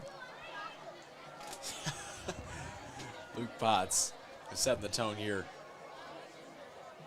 But yeah, kind of going back to Lucas and why Drangwitz thinks this team hasn't tapped into all their potential is because I think there are some elements on this offense that really just aren't called as much as they should be. And I'm not saying that the play calling's not great. It's been really good these last few weeks, but I'm saying take that to the next level with some added elements, with downfield threat and quarterback run. Here's an empty backfield for Beatty, looking to air it out, but some pressure from the Chargers, bring him down. They're pushing that pile, the Ironmen are, down to about the 20-yard line. It'll be interesting to see what the spot is, but that might be enough for a first down. I mean, the defender got his hands on Beatty behind the line of scrimmage there, and he turns into a 4 or 5 yard gain for the first down there. An effort play.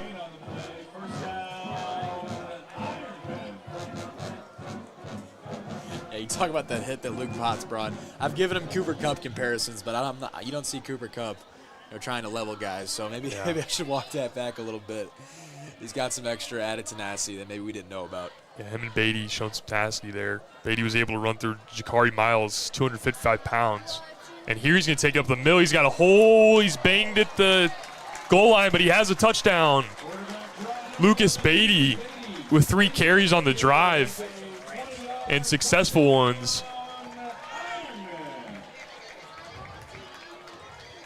That makes it a 22-point game here. A much-needed score nearing the end of this first half. Yeah, it's pretty on cue for what we were just talking about. You put it perfectly. You talked about how having Beatty and Kretzinger, maybe the fake to Kretzinger, is such a strength because obviously it's Cole doing what he does, but I'd like to see a lot more of that, and I think you know why. Some extra reinforcements here on the edge. Zach Zeman running in, the center for the Ironman offense, here to protect this kick. And they do get it away. Trouble with the hold, but that's a successful kick for Adler Jimenez. Makes the score 23-0. A little bit of a low snap there. Yeah. As well.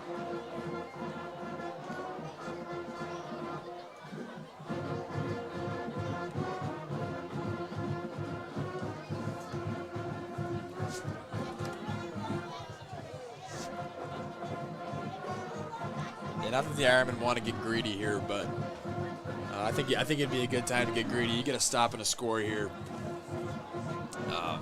This game's out of reach. I think that breaks Centennial's will.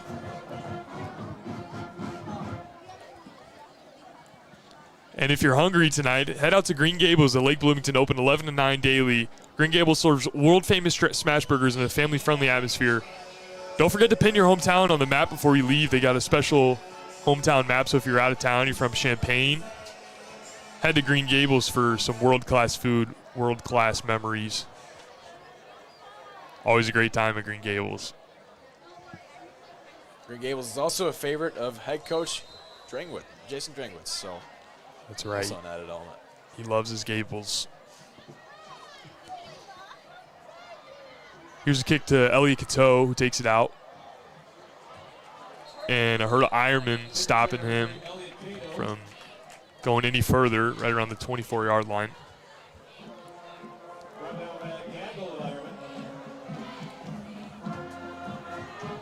I'm not sure I've heard that call before. Yeah, it was a lot of Ironmen on that stop there. Mr. Dana Starkey referring to it as a gaggle, a herd, a gang. What you want to see on the kick return. Yeah, it's homecoming. Why not let some new calls fly? Yep. Couple extra people in the stands. Maybe that's why Dana Starkey's opening the playbook tonight. Here's a handoff on first down, enough for about 3 yards. Ball carrier number 25, Peter Samu. Run down by Murphy Brennan for the Ironmen. Gain of 3, 2nd and 7. Yeah, Centennial's having a hard time. That's just the bottom line. They're having a really hard time moving the ball. Like a defensive stop here and a score, which is very possible for the Ironmen. Got to manage the clock here, maybe even take a timeout. But this is definitely a great time to get greedy and going to the half up 30. Yeah, I'd expect the Chargers to air it out here and try to extend this drive, keep it out of the hands of the Ironmen for as long as they can. Here's Hunt headed towards the sideline, but he's brought down by Colton LeCompte. Another tackle for loss. as the linebackers continue to be the story of this Ironman defense. Murphy Brennan making an impact, but Colton LeCompte probably more of the story tonight. He's been involved in a lot of plays, but also a lot of plays behind the line of scrimmage, making his presence known. Yeah, and oftentimes you see Murphy and Colton right over the middle of the field, but they're running out there, they're sprinting out there to make those plays on the edges. Maybe some of their corners are caught up on blocks. They're there to support them and making those big play-saving tackles. Yeah, when we talked to Murphy Brennan, we asked him what their defensive identity was, but that's just giving full effort every play, and that maybe sounds a little cliche, but we've seen that here. Not missing any blocks, not taking any off, even when you're not involved. Maybe trying to get involved in any way you can.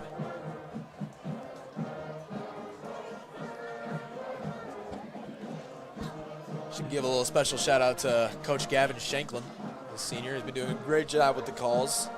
We see him involved a lot. He's in the huddle now, but Gavin's in 4th hour lunch with us as well. Yeah, that's a tough job to take over. Play calling signaler on the sidelines. If you mess up those signals, it can confuse the defense and lead to maybe a 50-yard touchdown. But he's been pitch perfect so far. Haven't heard much miscommunication going on. Yeah, he was told he couldn't play this year, but just being the kind of guy that he is, trying to help the team in any way that he can, finding a role and executing that role to a T.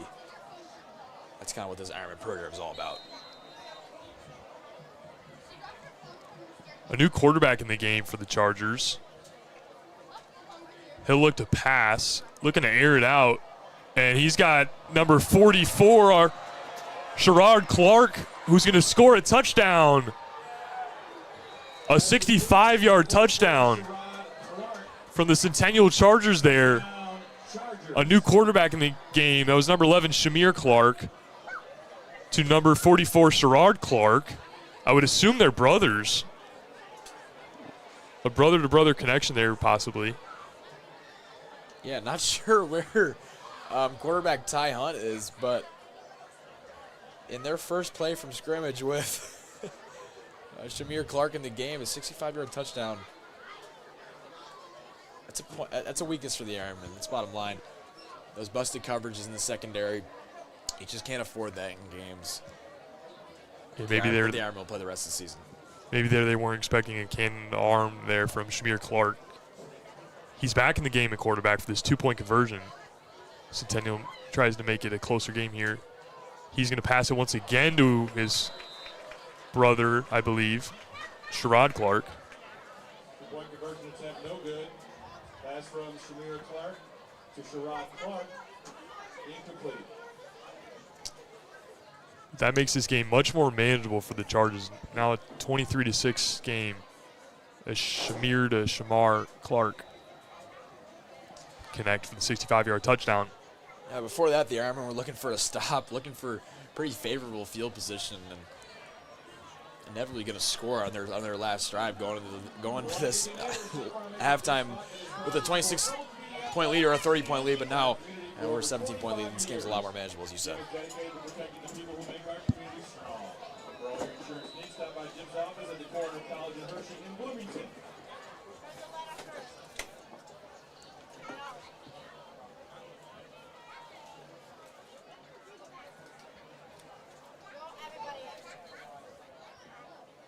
Taking a look at Ironman sports right now, you got a really successful boys soccer team, 15-3. This Tuesday, they secured the Big 12 title, a share of it at least, going into the postseason, and secured the intercity championship against Normal West, a 5-3 contest. This kick is away.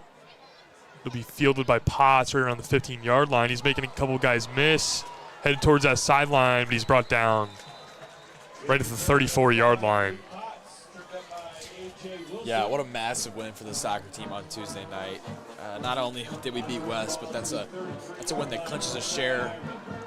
We're 9-0-1 in the conference. P&D is also 9-0-1, but also the intercity championship and a West team that's been really good through this season, and just going into the postseason for them as well.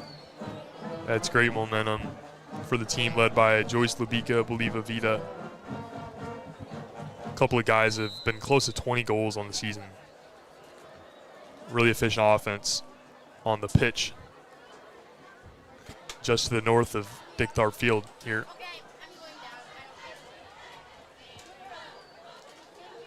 Lucas Beatty in the shotgun, a handoff to Kretzinger. He makes a guy miss in the backfield. He's got a hole running a guy over right around midfield. He's got a first down, about 4 extra yards. The clock will be stopped from that first down right at 1 minute and 10 seconds remaining. I think that run right there perfectly symbolizes what Cole Kretzinger is. Fighting off the defender behind the line of scrimmage, but then finding a hole and showing us his breakaway speed. It's a dual threat back. Ironman going no huddle, a little bit of hurry up. They'll air it out for Holden Baldwin, who's got the catch for about 20 yards. There's a flag in the backfield. But that's Holden Baldwin's longest catch of the season if this isn't nullified. And it is. It'll be a hold on Ironman. So right when you air it out and you get the ball to Holden, headed back the other way. That's a frustrating penalty. That is very frustrating for an offense that has been looking to make some bigger plays. You get a guy like Holden Baldwin involved, really deserves to get involved. He runs great routes. He's open. He does the right things. And also getting Lucas Beatty some of that confidence with his arm. And just driving down the field with a drive that isn't going to last forever. You got 57 seconds on the clock here, so it's going to make things a lot more difficult for the Ironmen. Now we'll see what they do on first down here. 57 seconds remaining. It's a screen pass to Potts. He makes a guy miss. Some good blocks from Baldwin and Caston. And that's enough for a first down there. A 20-yard gain for Potts. That stops the clock. Yeah, Kellen Augson's going to make Cortland Blake, number 7 on Centennial, flop. Going to try to look for a penalty. That's akin to what Juju Smith-Schuster did on Sunday night against my Lions. Just trying to get penalties when they're in reality really soft. Yeah, there's a pancake block there from Augston, but here's a pass to Caston. Not enough, and that's broken up on the edge by number 2, Cameron Gold, the receiver and defensive back for Centennial. Yeah, when you have a frame like Caston, you should use his size to his advantage. You can put the ball a little higher. Lucas is probably not used to throwing to someone of his height. We really haven't had someone of his height at receiver in the last few years, and definitely not that Lucas is thrown to, so getting used to that as well. Clock is around 30 seconds remaining in this first half. Beatty drops back to pass. He's going to run with it. He's got a first down and more, hitting the sideline, and he'll try to get out of bounds right around the 20-yard line. 20 seconds remaining, 20 yards to go for the Ironmen. Trying to put some points on the board. Answer back that 65-yard bomb to Sherrod Clark. Yeah, the Chargers have zero answer for Lucas Beatty run. There's no reason this shouldn't be done more. Let's see a timeout here. There's a timeout. An urgent one. I'm not sure we got that timeout after the play there. Game clock has run down from 20 to 15 seconds. Not sure what the miscommunication is there. That's a must call. Coach Dranglit's not happy with the officials, but also not happy with Ironman players. Timeout, Normal Community. Yeah, you saw him urgently asking for that timeout there. He's confused why he didn't get it. That does burn 5 seconds off the clock. He's got 2 timeouts remaining after this one, but still unhappy with that operation. Yeah, he's got to be careful here, but definitely a warranted crash out here. If you're an official, that's a situation where the timeout's definitely going to be called. You got to be looking at a coach, and especially the way that he was signaling at him. You got to catch that. Nonetheless, 15 seconds remaining. First down for the Ironmen on the 20-yard line, knocking on the door. Beatty will roll out left, looking for the end zone, but he's going to take off with this one, lowering the shoulder down to the 10-yard line. There's a flag on the play.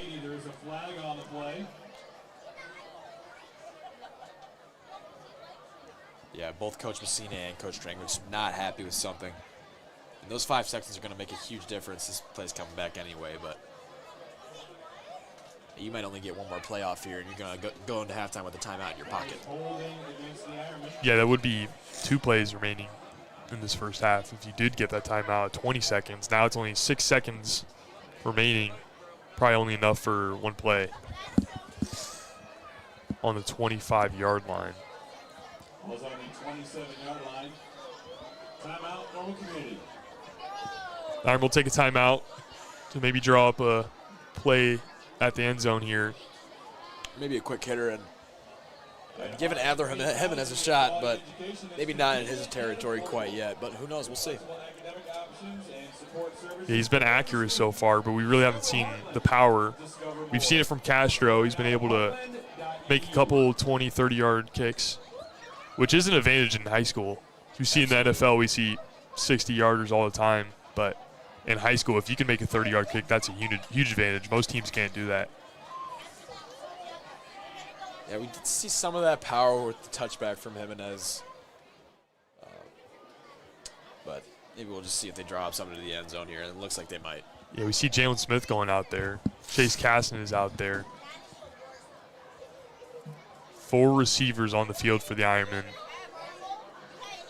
Maybe a Hail Mary situation here. Yeah, Potts on an island. Got soft coverage here from the Chargers as well, so maybe on the lookout for a quick hitter. You got 5'7" Cameron Gold guarding Potts here. That's where Beatty will look. He will air it out for Potts and over the head of him, and it's intercepted. Headed the other way, but they bring him down, avoiding any disaster here at the end of the first half. But an unsuccessful pass to Potts results in an interception, bouncing off the head of defenders, and finding the arms of a Charger. Yeah, if Potts is able to reel that in, that's probably 3 points for the Ironmen. But nonetheless, some good things, some bad things. But Ironmen headed into half with a 23-6 lead.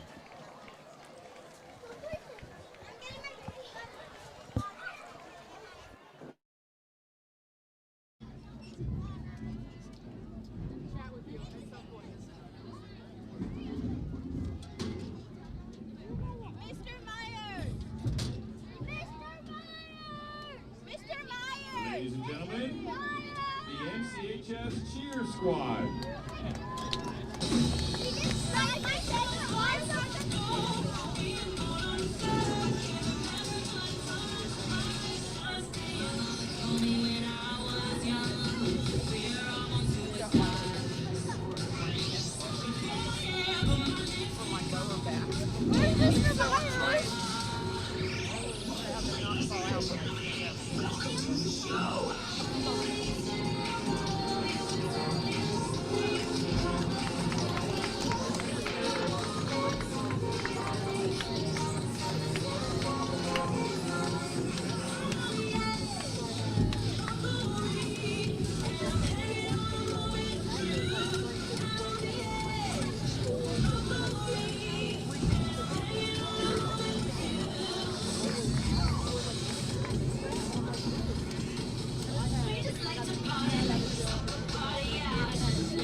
The NCHS Cheer Squad.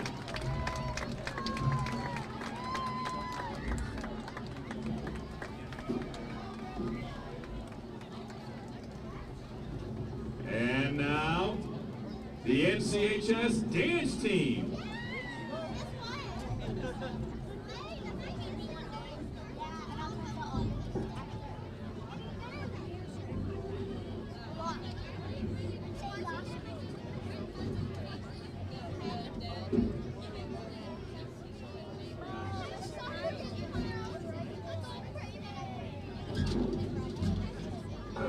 I feel so close to you right now. It's a force field.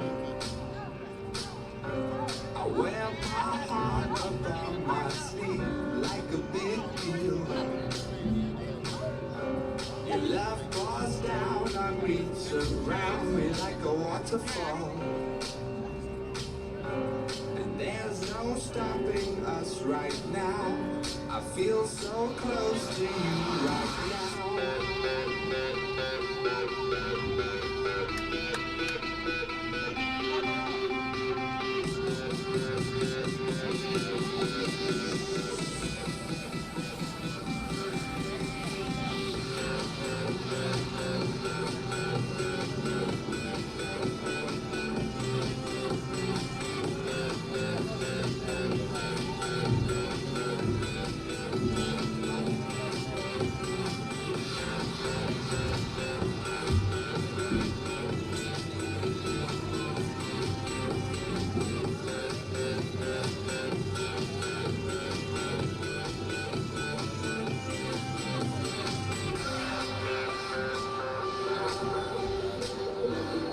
There's no stopping us right now. I feel so close to you right now.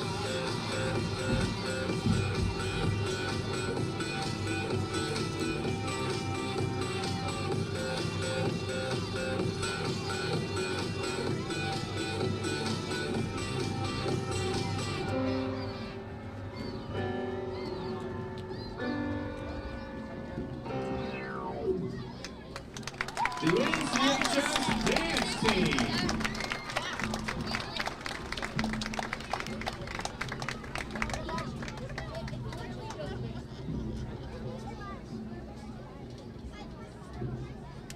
Okay, let's go. Oh wait, no. What about more?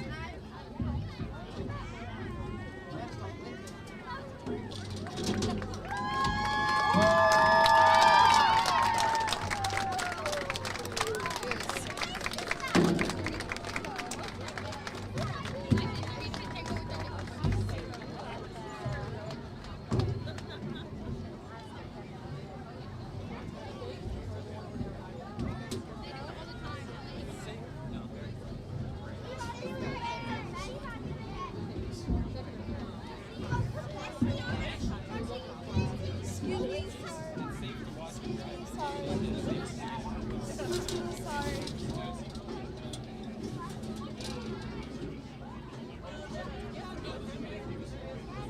Do you like my shirt? You like my shirt? Yeah, she likes mine more.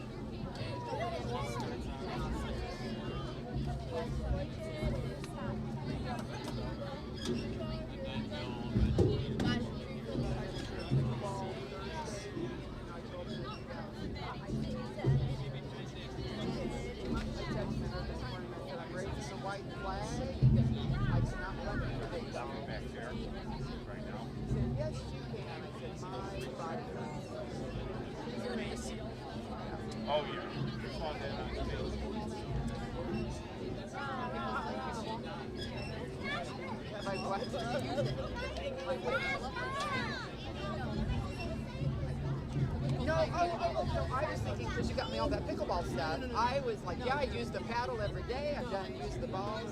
It's in the back of my car, ready to use. Such a random bag for someone to have. I was like, I want it.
marching band.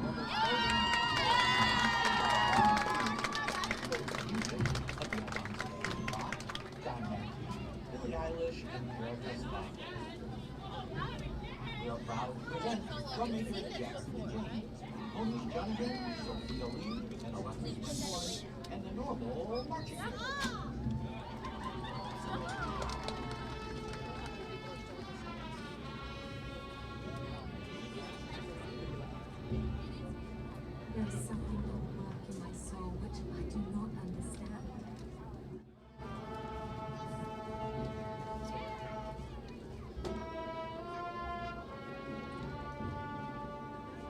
When I looked around, I saw and heard of none like me. Was I then a monster?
from all the world. But on that account, we shall be more attached to one another.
We're back to the second half. It's Jimenez's second touchback in the game. Kickoff by Jimenez goes through the end zone. It was a great special teams performance in his second game as the kicker. 23-6. Let's see if the Ironmen We have a 238. get a stop here. How important is a stop here, Brady? It's really important. Coming off that busted coverage that led to a 65-yard touchdown. You got to shut down the Chargers here early.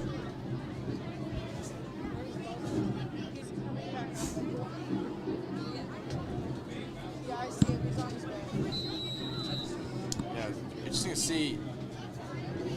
Ty Hunt is back out there for Centennial. That stint with Shamir Clark.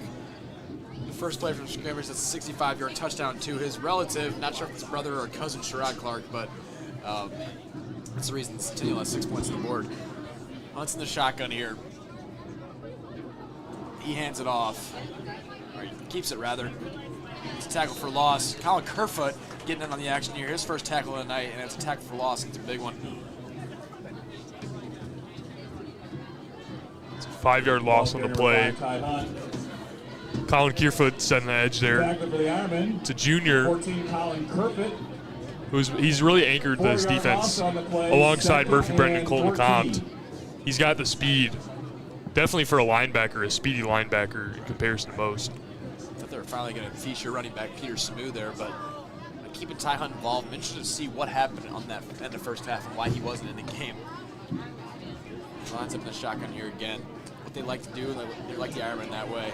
Motion to the outside. That pass is complete to Sean Thompson. He's going to get upfield. There's going to be a flag on the play. Pass complete to number 18, A.J. Wilson. There's a flag on the play. Tackler Murphy Brennan for the Ironmen. Seems to be another flag on the Chargers here, a holding call. Something they struggled with at the end of that first half. Really stalled that drive. Yeah. The refs didn't really flag happy, especially for that holding. I feel like it's the only flag that's gotten called tonight. Well, they're barring some false starts, barring that pass interference that Lucas Beatty drew in their own territory. But that's a killer for them. That's going to put them at the 10-yard line.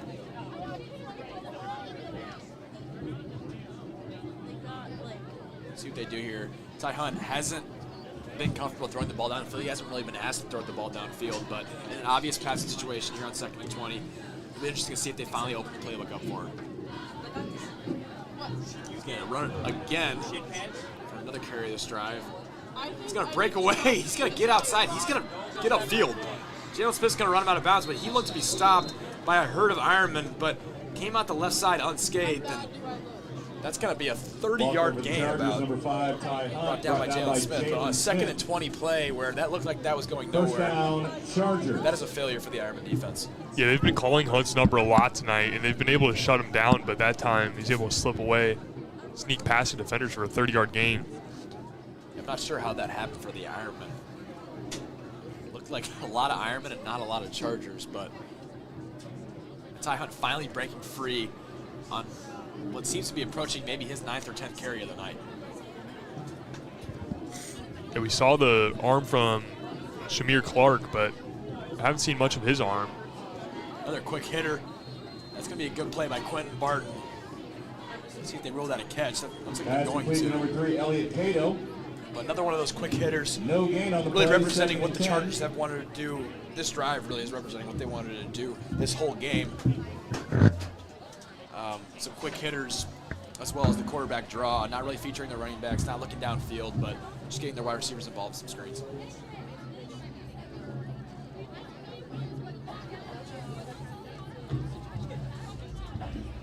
Second and 10 from their own 36.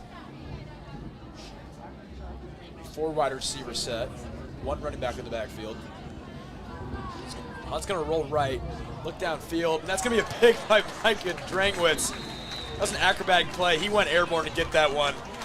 And Drangwitz continues his great night. Great coverage and now a great pick. Yeah, and Ty Hunt is just now getting up from his feet. He was down there for a second as Murphy Brennan laid a hit there that impaired that pass. Fell right in the arms of Drinkwitz. So once again, Murphy Brennan make his impact felt. This time it resulted in a pick. Yeah, Micah Dragwitz is a guy that really wants to be involved in the game. When you play a position like corner, sometimes you're going to have some roles, sometimes when you're not involved, but you see how excited he is when he does get involved. He's ecstatic on the sideline. His emotions are showing through, and that's great to see to set the tone for the first half. Second half, rather.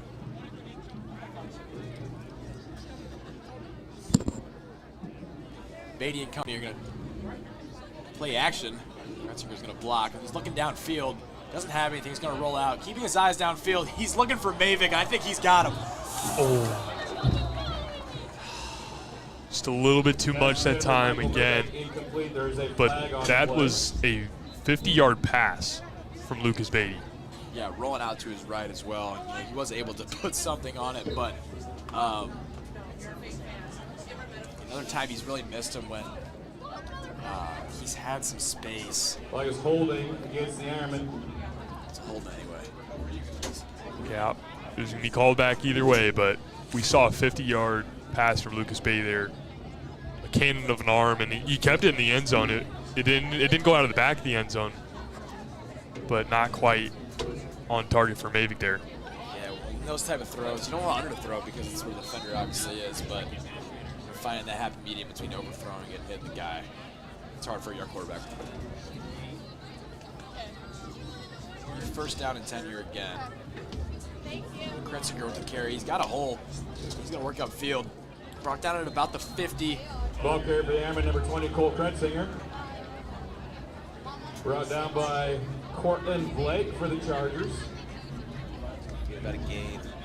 Know where they'll spot him here. 50-yard line. An obvious passing situation. Second and 13. You see with that play action, maybe Coach Messina heard us in the press box, but definitely experimenting some with Lucas Beatty and that deep ball. Yeah, when they do that deep ball, they've been successful this season. Connecting with Potts and Mavic a couple times, and some trick plays. Kretzinger's going to find another hole, and he's going to work upfield. That's going to be about Inside handout, number 20, Cole Kretzinger. 9-yard. Brought down once again by Yeah, I think in the second half they'll look to establish this run with Kretzinger. They struggled a little bit, a couple of losses when running the ball. 9-yard gain. But if they can get this running game going, they can milk this clock, keep building on that lead, take the ball out of the hands of the Chargers, who had some momentum going in the half. It's the second time we've seen a hard count from Beatty, and really the third time tonight that we've seen his maturity showing, being really comfortable with the offense when he's got offside penalty against the Chargers. First down. Yeah, on third down, 3rd and 4, he moves the chains with getting the Chargers to jump off sides there. Don't even need to snap it to move the chains. It's something great. Yeah, kind of going off what you said with Kretzinger, he looks like he's getting whatever he wants in the second half compared to the way they were stopping him in this first half. So definitely looking to milk the clock here. Empty backfield here on first down. Kretzinger's out wide. He's going to motion here. That's going to be a false start on the Ironman. Yeah, more motion on that line, this time on the Ironman. Yeah, it looks to be Brady Wolf on the left side there. He's frustrated with that one. I think that's the first false start the Ironmen have had tonight. Yeah, first false start. Nothing.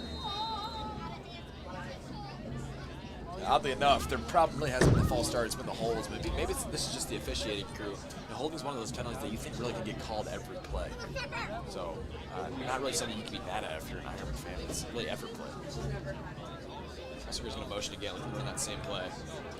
He's looking downfield. He's going to go through his progression, going to find Potts.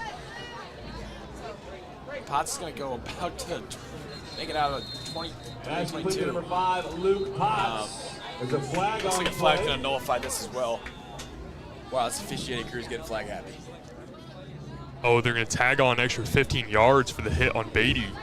Flag is roughing the passer against the That takes Chargers. that 20-yard gain to about a 35-yard gain. That was great to see Beatty go through his progression there, work through the reads and find Potts, who wasn't really his first option there. Yeah, and the fact that this, Beatty has a ton of time. I feel like every time he's dropping back, so this is a perfect game to really get him to be methodical, get him to go through his reads, and work through the playbook, give him an opportunity. I know you have Kretzinger, who's getting whatever he wants in the running game, but giving him a lot of opportunities to throw the ball in the second half will be crucial.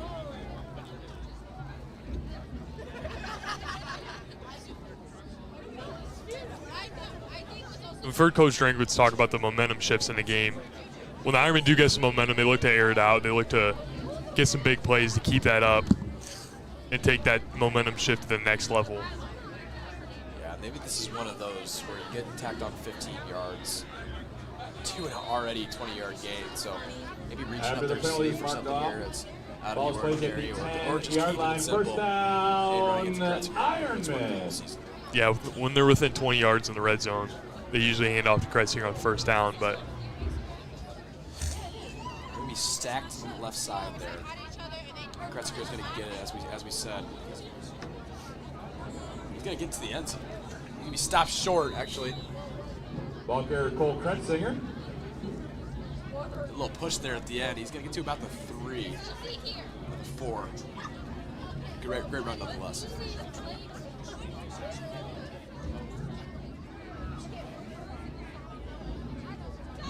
Second and goal. No runner from the 3 again. yeah, I would say you're going to go right back to him here. Read option. Bates going to take it himself and go in there. His second rushing touchdown of the night. And Beatty with a great read on that read option for a touchdown Ironman. It's Beatty's second rushing touchdown of the night. Yeah, he saw that edge on the left side waiting right for Cole Kretzinger, and he pulled it out at the exact time and just walked into the end zone.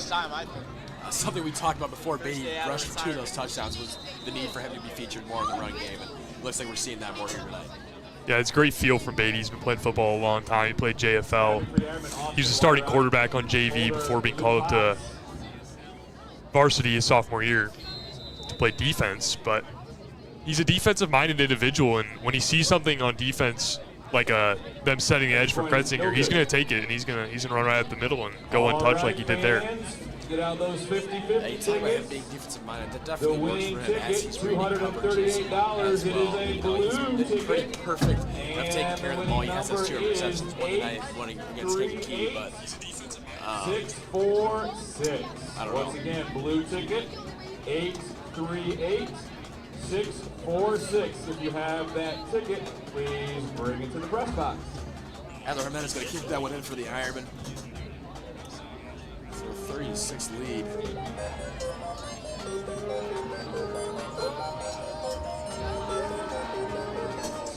People travel far and wide for Green Gables, world-famous smash burgers. Open every day from 11 to 9, Green Gables is family-friendly, welcoming, and back better than ever. Check out their menu at greengablesgrill.com.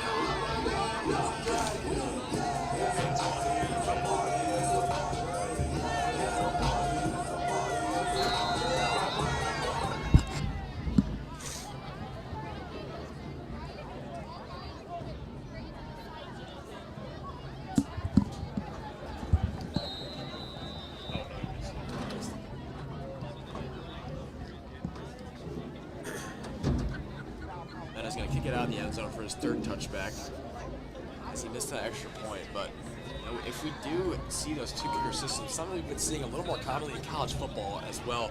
Indiana last week against Oregon, you know, utilized a kicker for a 50-plus yarder, but also another kicker for the short kick. Do you think we're going to see more of that with Will Castro and Adler Jimenez? I think when Will Castro comes back, we will see more of that, especially in the playoffs. If these non-conference teams that haven't seen a lot of the Ironmen aren't seeing that, they won't be ready for it. The Ironmen can take advantage. Drago's going to be on the tackle there. That's a great tackle. Marion Gardner, heard of Ironman. Another quick kicker for Centennial, but kind of going back to that, you know, obviously they have the 2 kicker system that they do for the fake onsides, the fake kickoffs, but maybe we could see Adler Jimenez mainly handling the kickoffs. It's his 3rd touchback of the night, an element that really wasn't there with Will Castro. Will Castro was more reliable. Congratulations to Elizabeth Rodriguez, our something to keep an eye on. Really trying anything to give our special teams an advantage, keep that cleaned up as we go into the postseason. Yeah, especially with how frustrated Coach Drankwitz is with the kickoff coverage. If he can find a guy that can put it in the end zone and cause a touchback, I think he'll go with him on kickoff at least. Absolutely. 2nd and 5 here for Centennial. Hunt's going to drop back, look close. Oh, he's going to break free. Jalen Smith's going to miss that tackle. That's A.J. Wilson. Murphy Brennan's going to hawk him down, but pretty uncharacteristic of Jalen Smith there. That's complete number 18, A.J. Wilson. Yeah, A.J. Wilson was able to shake him off on the sideline there, but Murphy Brennan saving the touchdown there. A full-on sprint for him. And he's a big body, but don't let that fool you. He can move. When he gets his wheels turning, he can hit some top speeds and hawk down those wide receivers. Yeah, I think of a couple guys on those teams that are big bodies but can really move. I think of Murphy, I think of Brady Wolf, the guy who scored a touchdown on a trick play against Bloomington. You don't let their size fool you because they're really fast. We saw that from Murphy there. Oh, it's going to roll out right and get flag. We've seen on first down them go to those screens on the sideline a lot. Try to get a little bit of yardage, but if the Ironmen could predict that, maybe they could pick one off and be headed the other way. Similar to what we saw to Cedric Terrell at the end of the game versus Kankakee. Right. Yeah, I think when Ty Hunt has snapped the ball, he's really looking to get it out as quick as possible, even when he's throwing it a little deeper, 10, 15 yards downfield as he was there. But maybe the Ironmen can take advantage of him leaning on his first and second reads and leaning on their film study through the week. Yeah, like you said, kind of like Cedric Terrell did for us. Oh, it's going to roll out right again, the same play call. And Kellen Ogston is going to make the hit in there, and that's going to be great coverage in the secondary as well. A dangerous ball from Ty Hunt there. Yeah, it looks like Colin Kierfoot got his hands on that one. Maybe upset they didn't come down with the pick. But still great coverage there. Yeah, Blanking Kellen the Ogston receiver. is a little more quiet tonight, but don't be fooled. He's an all-conference defensive lineman, and he's extremely important to what they do defensively as well. He's been continuously doing his job every day for the last 2 seasons for the Ironmen. He's really important to what they do on the line as well. Yeah, and when you have guys like Kamarian Coleman coming off the edge, Demarion Gardner coming off the edge, Kellen Ogston, his job is always to make sacks, but he does clog those lanes on run plays. Pass there. Ty Hunt trying to get it out really quickly as well. That's going to bring up 3rd and 15. What do you think? What do you think Coach Kyle Jackson's drawing up for the Chargers right here? I think he's confident in Ty Hunt's arm, but we haven't really seen much of that. We saw it from Shamir Clark, but I'm expecting he's going to try to get this one close to the chain because he's seen the tackling ability from the Ironmen. If it's not at the chains or past them, it's unlikely they get the first down.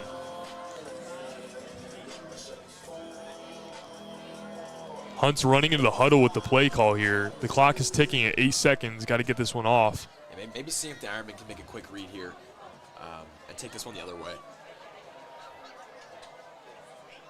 Oh, Mitchell Potts with a great tackle there and a great read. Perfect technique, and that's going to bring up 4th and about 14 for the Chargers. Yeah, there's some downfield routes there from the Chargers, but the Ironmen got some pressure rushing 6 people on the line, forcing Hunt to get rid of that quickly. Bring up 4th down. Yeah, we talk about Ty Hunt being pretty frantic with the ball as he snapped, but when his offensive line isn't really giving him much help, and our defensive line's getting to him pretty quickly, you can't really blame him. 4th and 12 here. Centennial's going to stay on the field. Their last play call was on 4th down. It was a pretty head-scratching one. Let's see if they can throw at the sticks here. Oh, Demarion Gardner's going to get a strip sack, and he's going to get that. Fumble recovery for Demarion Gardner on a 4th and 12, and it's going to set the Ironmen up very well as he is about the 50. His 2nd sack of the night. What a night for Demarion Gardner. Yeah, it's his 2nd sack of the night. This time a strip sack and a recovery there. He's lost a little bit of weight over the offseason, but he's shown off his speed with that. We've seen a lot more bursts from Gardner on the edge, and he's been able to get to the quarterback quickly. As you saw there, Hunt had no time to think about throwing the ball there. All he had to do was try to protect it, but he was able to jar that one free and recover it. Yeah, I mean, that's really just a credit to how the Ironman defense played that drive. Centennial gets into a 3rd and long or 4th and long. It really should result in a stop with the lack of the element of the downfield pass for them. So Jalen Smith in the backfield here. The 3rd time we've seen him. It's going to be a trick play, and we're going to have somebody downfield. Luke Potts, it's going to be a little underthrown, but it's going to be right on the money. There it is, the downfield throw. 45-yard completion. Beatty finding that sweet spot and finding Luke Potts on the flea flicker. We've seen the arm, we've seen what he's capable of, but there on target to Potts. The connection continues. Another big play from the junior duo. something we've gotten really used to seeing. And mostly we see Luke Potts in the slot, some of those slants, but also seeing him downfield like we did against Bloomington on that same play. That's something we've gotten really accustomed to seeing. And Cole Kretzinger is going to run it in the end zone, set up by the flea flicker for his third touchdown of the night to put the Ironmen up 35-6. Cole Kretzinger is all reliable in the red zone for the Ironmen. They feel when they can hand the ball off to him in the red zone, it's almost automatic touchdown. As we saw there, he went untouched. Really, a lot of credit to that offensive line when you see a running back go untouched in the end zone. Yeah, absolutely. I think the offensive line has done a great job tonight. You know, those holding penalties, maybe one or two of them could have been controlled, but as we said, some of that's just effort plays, something you really can't get mad at. Mena's going to put that through. The Ironmen are going to be up 36-6 with just under 4 minutes left in the third quarter. Looking to put this one out of reach with another stop.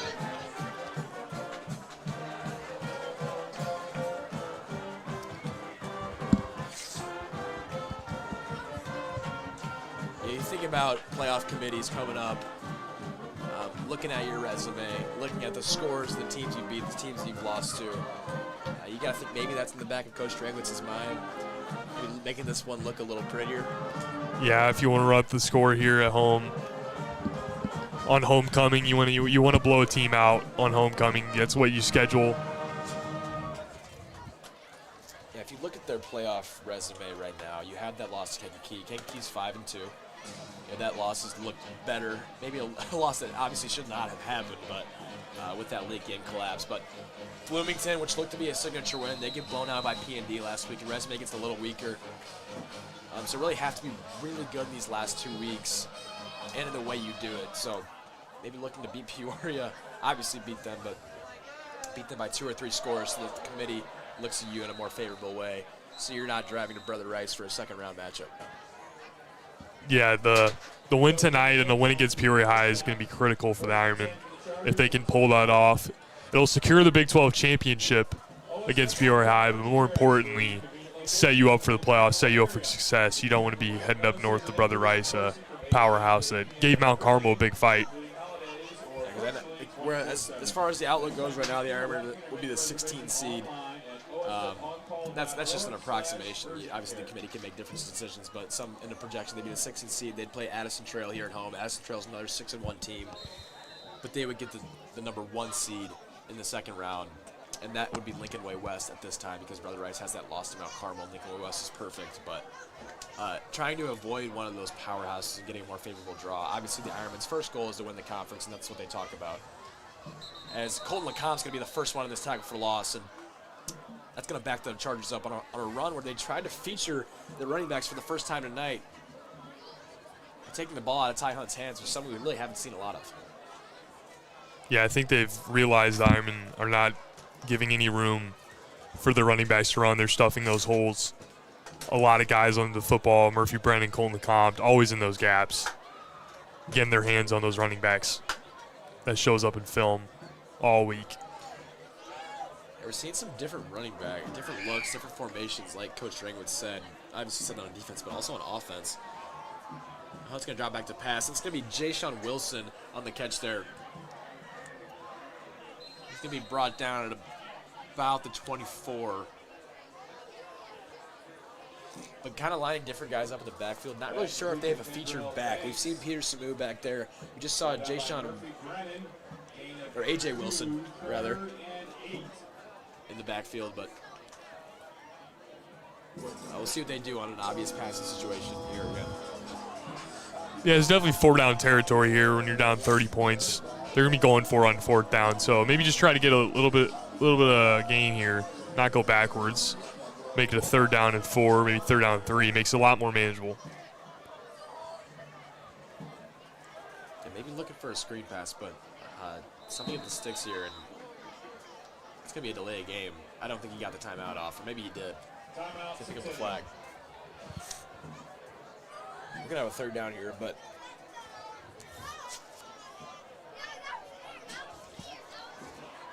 local businesses, get in front of Ironman fans, advertise with the Ink Spot. Email nchsinkspot@gmail.com for more information.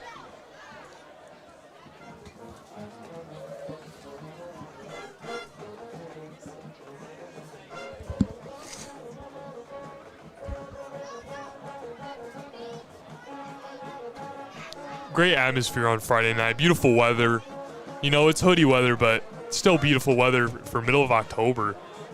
Absolutely. You know, we've seen a snow here in central Illinois in middle of October, so we're fortunate to have 60 degrees, a little bit of a breeze. You know, I look at the Bears' schedule every weekend, and I see that they're playing another under 500 team. You know, how is it possible that they're keep playing 1-5, 2-4 teams? I'm not really sure how that happens. Well, I mean, they ran into the Cowboys, who are still a good football team, a great offense. They held them to 17 points. They've been able to put up 40 points on seemingly everybody else. Yeah, after this week, they might be 4-2, and they still might be a team that's in the bottom half of the league. That's the way I look at it. But Jalen Smith's going to try to track this one down. It's going to be a long incompletion. One of the first downfield passes from Ty Hunt, where he really looked and aired it out. Still don't really know what went on at the end of that first half when they brought in Shamir Clark. Maybe just giving the Ironmen a different look and trying to confuse them, or Ty Hunt was out with an injury. But whatever they did, it caught the Ironmen off guard, and they were able to connect with their first and only downfield pass of the night. But that's going to bring up 4th and 8 nonetheless at 22. Yeah, maybe in desperate times they might go back to Shamir Clark at quarterback, because that was really the only time they could put points on the board. I think it's officially okay to declare this game out of reach for a Centennial. We're 2 minutes left in the third quarter. You're down 30, punting at your own 22. It's surprising to see them punt it away down 30, but they get this one off. Somehow get that one off after a bad snap, excuse me. Credit to that punter. Clean kicks all night. Maybe not the farthest kicks, but haven't been any special teams trouble for the Chargers. Kind of going back to the Bears, I don't know. I just feel like the record's not dictating who they are after this week. I mean, they're playing the 1-5 Saints. They'll be 4-2. The Bears aren't bad, but I think it's feeding into some of the delusion around these fans around here. What do you think? I mean, I don't think there's any delusion, really. They've had some signature wins against the Commanders and Cowboys. The Commanders were a conference championship team. A signature win against the Cowboys, you know, I think everyone's a signature win. Okay. Beatty's going to flip this to Malachi Kinsey at the last second on that option, and Malachi Kinsey's going to get up to about the 33. That's some of that feel we were talking about with Beatty, you know, as he's played a lot of football, putting him in those situations where he's using his decision-making to make things better for the Ironmen. Yeah, he made the right decision there to give that to Kinsey. 3 or 4 Chargers surrounded around him, and the selfless play, giving it up, and leads to 20 more yards. Kinsey stays in the game alongside Kretzinger in the backfield. Kinsey's going to get another carry here. And he's going to get upfield. He has a hole. He's going to keep on going until about the 10. Two great runs by Kinsey after we haven't seen him all game. Maybe seeing Jalen Smith a little more than him in the backfield this game, but he's reminding us that he's just as viable as an option. Yeah, when he's gone in, he's shown off his speed. If he gets a couple blocks, he can take off. I'd say he's a little faster than Kretzinger. Not as much of a break tackle type of guy, but he's got some serious speed. Josh Owens is slow to get up on that play, but he's headed back in there, staying on the field. He was a guy that missed the game due to a shoulder injury. He's going to roll out right. He's going to have nothing. He's going to get his helmet ripped off, and that's as obvious as it gets. There comes 2 flags. Just not what you want to see in a 30-point game at the end of the third quarter. Yeah, boos from the crowd here, the Ironman faithful. As you saw, star quarterback helmet ripped off and thrown down at the end of that play. It's going to result in 2 flags. I'm guessing both on the Chargers. And the crowd not happy, maybe showing their affection with Lucas Beatty. You know, they love this guy around here. They don't like to see a Beatty get thrown down like that. I don't like it either. I'll tell you what. We got to keep those guys. Those are golden arms, golden brains reading defenses, so we got to keep those protected. Speaking of the crowd, it's a great crowd tonight. Really packed out. Lots of pink in the student section, packed to the brim. Great crowd. I haven't heard the student section, but they're there. They're there, showing out, maybe on their phones, because you know how kids are these days. Screenagers, you know what they'd say. Yeah. Maybe we've heard, a term Generation Blue Raspberry. We can talk about that a little bit, but That's something, NCHS Ink Spot advisor really worried about, Mr. Brad Bovenkirk, but Mr. Dana Starkey, PA announcer, worried about the Generation 2. Maybe losing some school spirit in homecoming week. But nonetheless, the student body is showing up. yeah, not a bad homecoming Friday. I think we're sort of creeping back into what this school was pre-pandemic, school spirit-wise. Homecoming assembly, we got to divide it into 2 assemblies. I know we're too overpopulated, but didn't go badly. And we had the homecoming parade. We got some activities. AP kickball today, Spanish versus German versus French. It was awesome. Spanish came out with the victory. Shout out Spanish.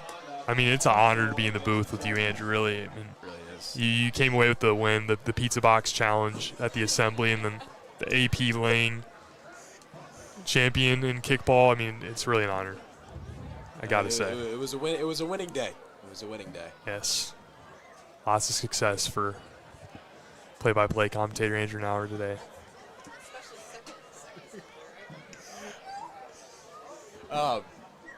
We're going to be the ball's going to be spotted. I mean, this is Cole Kretzinger territory, obviously. I think it is, yeah. Unless Lucas wants to keep it and get his 3rd touchdown. I don't think it's something he's done yet Some so far. confusion. I'm not sure what Centennial's mad about. Yeah. Coach Kyle Jackson, not happy about something. First and goal from the 1-yard line. Maybe that second flag? Yeah, I think they got both flags there Yeah. because one was during the play and one was after the play. They had the helmet ripped off, obviously, but then you got the late hit.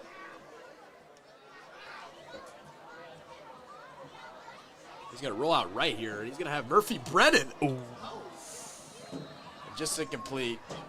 Number 7 on Centennial is doing a strap celebration down 30. It's an interesting choice. But kind of reminds me of the Chris Paul meme where Chris Paul hits the 3 against the Dallas Mavericks to cut the lead down to 52.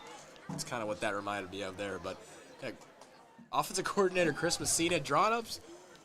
Not the usual. I think he knows he could run Kretzinger in pretty easily right here, but maybe trying to get some more guys involved here on homecoming night and get them a signature moment in their senior year. And here comes Kretzinger, and Kretzinger is going to be in easily. And that's going to be Cole Kretzinger's 4th touchdown of the night. What a game, what a year from Cole Kretzinger. Taking the reins of this running back room and just ran with it. Has been up there with the great running backs that we've had the last 5 years. Yeah, tonight we haven't seen much of his long runs like usual. I don't think he's surpassed 100 yards yet, but he has 4 touchdowns on the night in the red zone. He's getting the job done. Murphy Brennan wasn't able to get in the end zone for his homecoming touchdown, but yeah, he might be thinking about that one. I think Beatty put it right where he wanted it, but pretty good coverage by Cortland Blake on Centennial. That's a tough ask. Sans the celebration after, but we'll let it go. It was a tough ask to ask a linebacker to run a route like that, but he did a good cut on that. He was open, but good coverage. Yeah. Hello and welcome to the NC.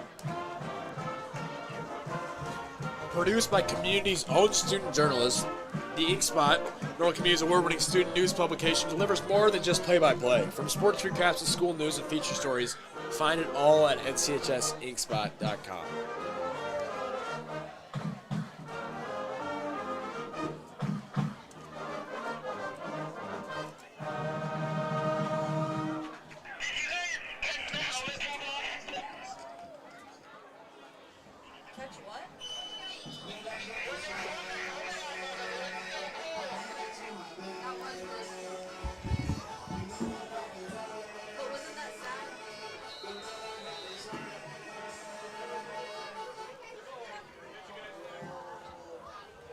Adler Jimenez with his 4th touchback of the night. Continuing to show off that booming leg. Well, barring that extra point from Adler Jimenez that was in his control, it's been a great showing from him. Great job stepping up in Will Castro's absence. Yeah, we've seen his power. He's not as tall as Will Castro, but a lot of power in that foot. Kicking it away for some touchbacks tonight. The latest update we have on the Peoria High and Bloomington High football game is 14-7 in favor of the Peoria Lions. Looking to stay atop of the Big 12, tied with the Ironmen right now. If they can win tonight, they'll be tied with the Ironmen heading into Week 9 in that conference championship game, really. We wrapped up in the backfield here for a tackle for loss. Not sure who got to that one first, but that's a gaggle of Ironmen on that play. Tackle for loss. Ty Hunt not starting the drive with the carry there. Not sure. We sent him surpass 10 carries. Second and 11 here for Centennial, and they got to start making some tracks. I don't think the game script's going to allow for them to methodically run the ball. Got to open up the playbook a little bit here. Yeah, no receivers out wide for them right now. Wow, it's going back to the ground. He's got to roll out right. He's not going to have anything. Pretty good coverage there. I think it's just a plain drop by Daisy Coleman. He's going to be down. But nonetheless, pretty good coverage from the Ironmen there. And unique formation. I think we had 3 in the backfield, not including Ty Hunt. Nobody out wide, but it speaks to some of those unique formations Coach Drangwitz is talking about. Ty Hunt's also going to be slow to get up. And maybe Centennial's accepted defeat here going into the fourth quarter, down almost 40 points, but they are a playoff team. They're gonna be looking to make a run and win a playoff game or two. So maybe they're just worried about going through their offense, seeing what they can do against a team of this caliber, because they won't be facing 7A competition. But if they can sustain a drive the way they do, they'll have something to look forward to heading into the playoffs. Yeah, that's a great point. There's doing the things that you want to do versus this competition, which is a great opportunity for them before they go into the playoffs. But you have to think this might be the last drive for their first team. They're keeping them healthy because they do truly have, a season left. They got Bloomington next week, which is a huge game, especially for their playoff implications. So keeping them healthy will be huge.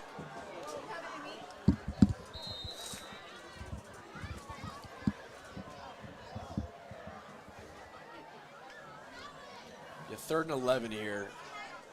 We see 4 lined up out wide. More traditional formation from the Chargers here. We'll see if they give Ty Hunt enough time to even make a read here. Ironman D-line. That's going to be a screen. Nobody's going to be home.